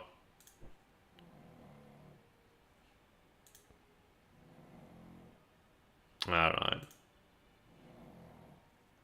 He's a very good guy, yeah. Administrator and open order. What I'm going to go ahead and do then is ensure that the guard are employed. You can see that brings us up to 52 out of 53. We also do have the guard reserve corps. So we have the guard corps and we have a guard reserve corps here. So we'll have a guard in this sense. We've got the mass artillerist. And he's also a good artillery commander. Good administrator. So, mass artillerist. This general concentrates his artillery and grand batteries, plus 10% offensive fire and initiative if active for all artillery units in the stack. Right. Okay. Well, I'm going to go ahead and do then is split the units. We have the guard, and there's quite a few guard divisions here actually. Can I get 3 in there? No. I can get 2 divisions in there. And I can get the super heavy artillery in there. Right, so I'm going to place the super heavy artillery in here. So there we go. So you can see there that's going to provide a 10% offensive fire bonus. Also an additional initiative, which is good. So what that means is then they're likely going to fire. And they're also going to deal more damage, which is not exactly ideal if you're the Russians. You can see that we do have pioneers over here. These guys are engineers. Defensive engineers, etc. We have a signals regiment. Or signals, yeah, regiment now. So 2% command stack. We also do have a field hospital here, which provides additional cohesion and cohesion recovery. We have here the pontooners, or pontooniers. So 50% movement bonus to hostile when crossing rivers. Luckily, we're not going to have to cross a river, which is really nice. But yes, so what we're going to go ahead and do then is issue orders to the Second Army. They're going to engage the enemy. Okay. I do have a First Army.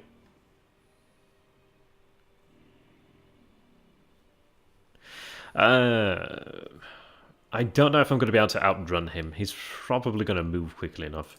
But let me go ahead and double check my objectives here then. So I have an objective... Oh yeah, there we go. Oh, you have to hover over the region. Okay, so this is the Central Powers objective town. This is also an objective. This is a general objective, really. Strategic town.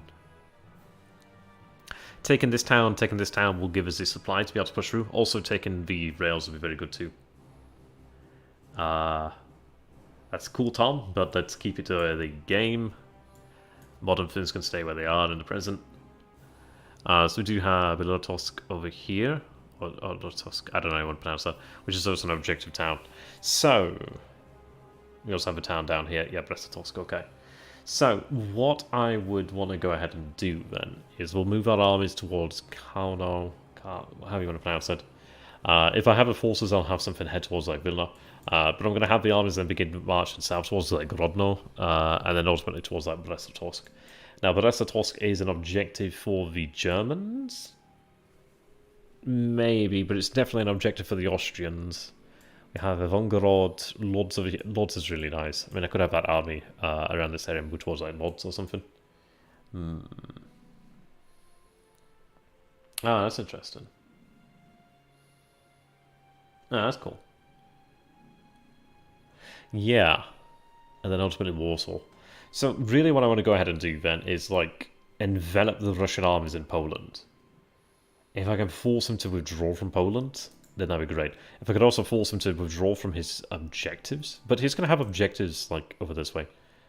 Anyhow, when it comes to the west, we don't really have objectives out here.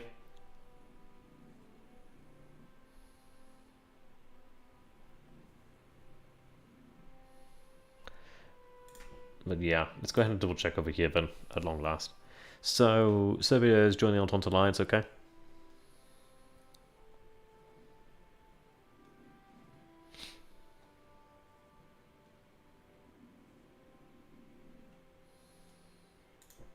Okay.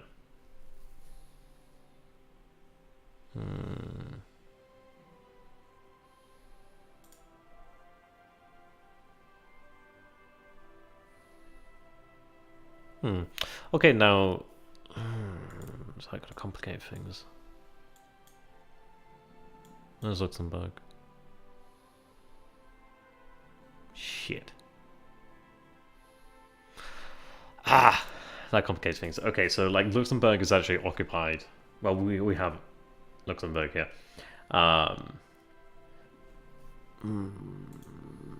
That makes life difficult. Okay. This region can't be entered but might be unlocked later by event. I don't know if he can move into Luxembourg. I can't move into Luxembourg, so hopefully he can't move into Luxembourg. If he can move into Luxembourg, that's not going to be ideal because he does have this army over here, which is not small. I wonder how much super heavy artillery he has. That's going to really hurt if he has more. Anyhow, we'll bear that in mind. Okay.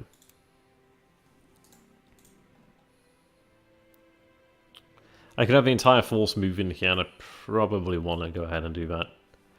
So what I'm going to go ahead and do then is we'll draw another army commander here. Move a second into the first. 51 to 51. So move the first army in here. Now do know that's going to take 8 days. Hang on a sec, is that because he's in here? Let me just separate him out again.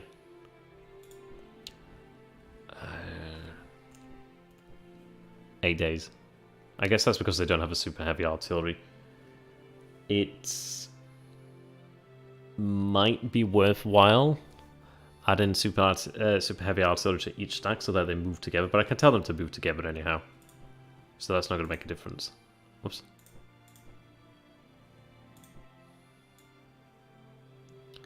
Right, move you in there. What are we looking at stats-wise? So 413, 44, 311, 441, 45. Wow, von Kluck. You devil dog.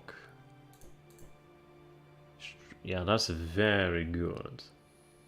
The war has started, but we're just at the very beginning here. So this is just the first turn. What I'm going to go ahead and do then is... I've got 2 Wies. It's going to take 10 days for me to get here. I'm not going to make it to... How no? However you want to pronounce it. So what I'm going to go ahead and do then is have everybody move over here. They can remain where they are. We do have another division here. Is that a guard division? These are commandos.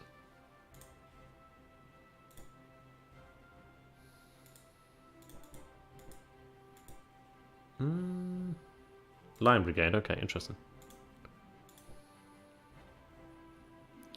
I do have my cavalry corps. They'd be there in 7 days.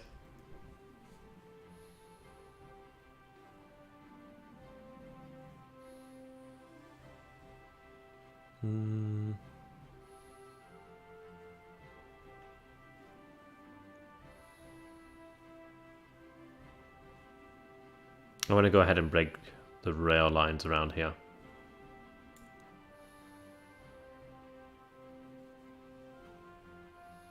This one would be ideal.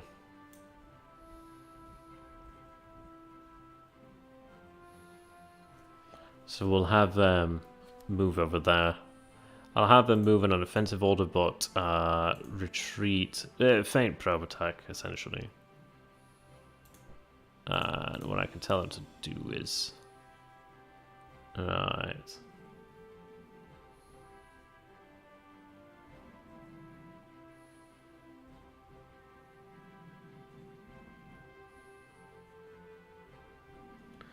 I'll try and tell them to evade combat. It's not likely going to happen.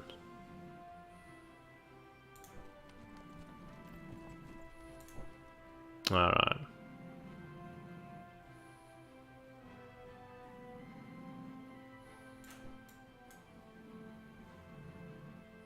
Alright, we'll have the 10th move here too. And the 3rd. And the 7th. So... Synchronize, synchronize. Synchronize, synchronize. Don't synchronize. Synchronize. Syncophize. There we go. Synchronize, okay. Offensive, offensive.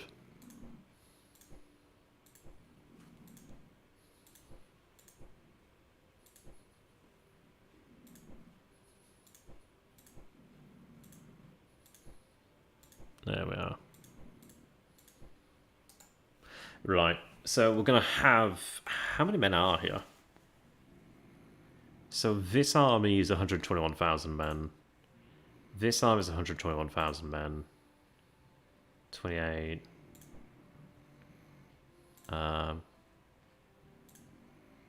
Wow, there's a lot of men. So let's like assume that this is like 240,000 men in the armies. We've got like, I don't know, 4 or 5 corps, which are 30k each. So I don't know, we're looking at easily 300,000 men there moving. He's gonna have to deal with that. Well, really, he's not gonna have an option regarding that, but yeah. But there we are. So we're going to go ahead and finish off here for today. It's been a very long stream. I do have a lot to do, but it's not as much as it really seems to be right now. Because we've made some key decisions. I've explained what's going on. So when you guys do join back in the future, you'll know exactly what's going on and what the general plan is. As far as it goes with a navy, I could probably have a navy like sally out fourth. I could have them potentially sally out and try to engage against the French.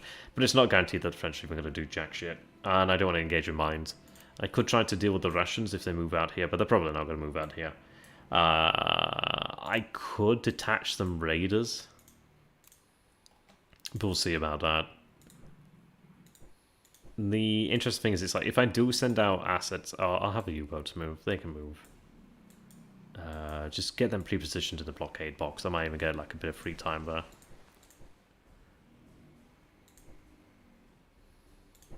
Yeah. Which would be nice. So I can actually have them positioned in the blockade box already, which would be nice. So once the British do join, I can actually do something about that a little bit sooner. That'd be nice. I'd have a head start on them. Maybe I can even like put in some kind of... I don't know if it affects them. But anyway, we'll go ahead and position out that way. Yeah, so we'll go ahead and call it here. So thank you very much for watching, guys. I hope to see you again in the very near future. Take care, stay sexy. And I do have to point out that as I am a rather poor student, I have just finished my history undergraduate, and I'm going to be starting a master's law conversion in September. So if you guys would be very, very generous and consider donating, it'd be great. I am going to like renovate these options. You can still get these prints. I can actually arrange it. I did find the original files again. These are a lot of fun. Wow, that's been a few years. Wow, 2015. I've been doing this a long time, eh? But in the future, I'm thinking about getting a new print done, hopefully by the same artist. But yeah, if you would consider it, that'd be great. That would be very great. So thank you for watching. Do subscribe for more. Check out the others and what they're doing. And I'll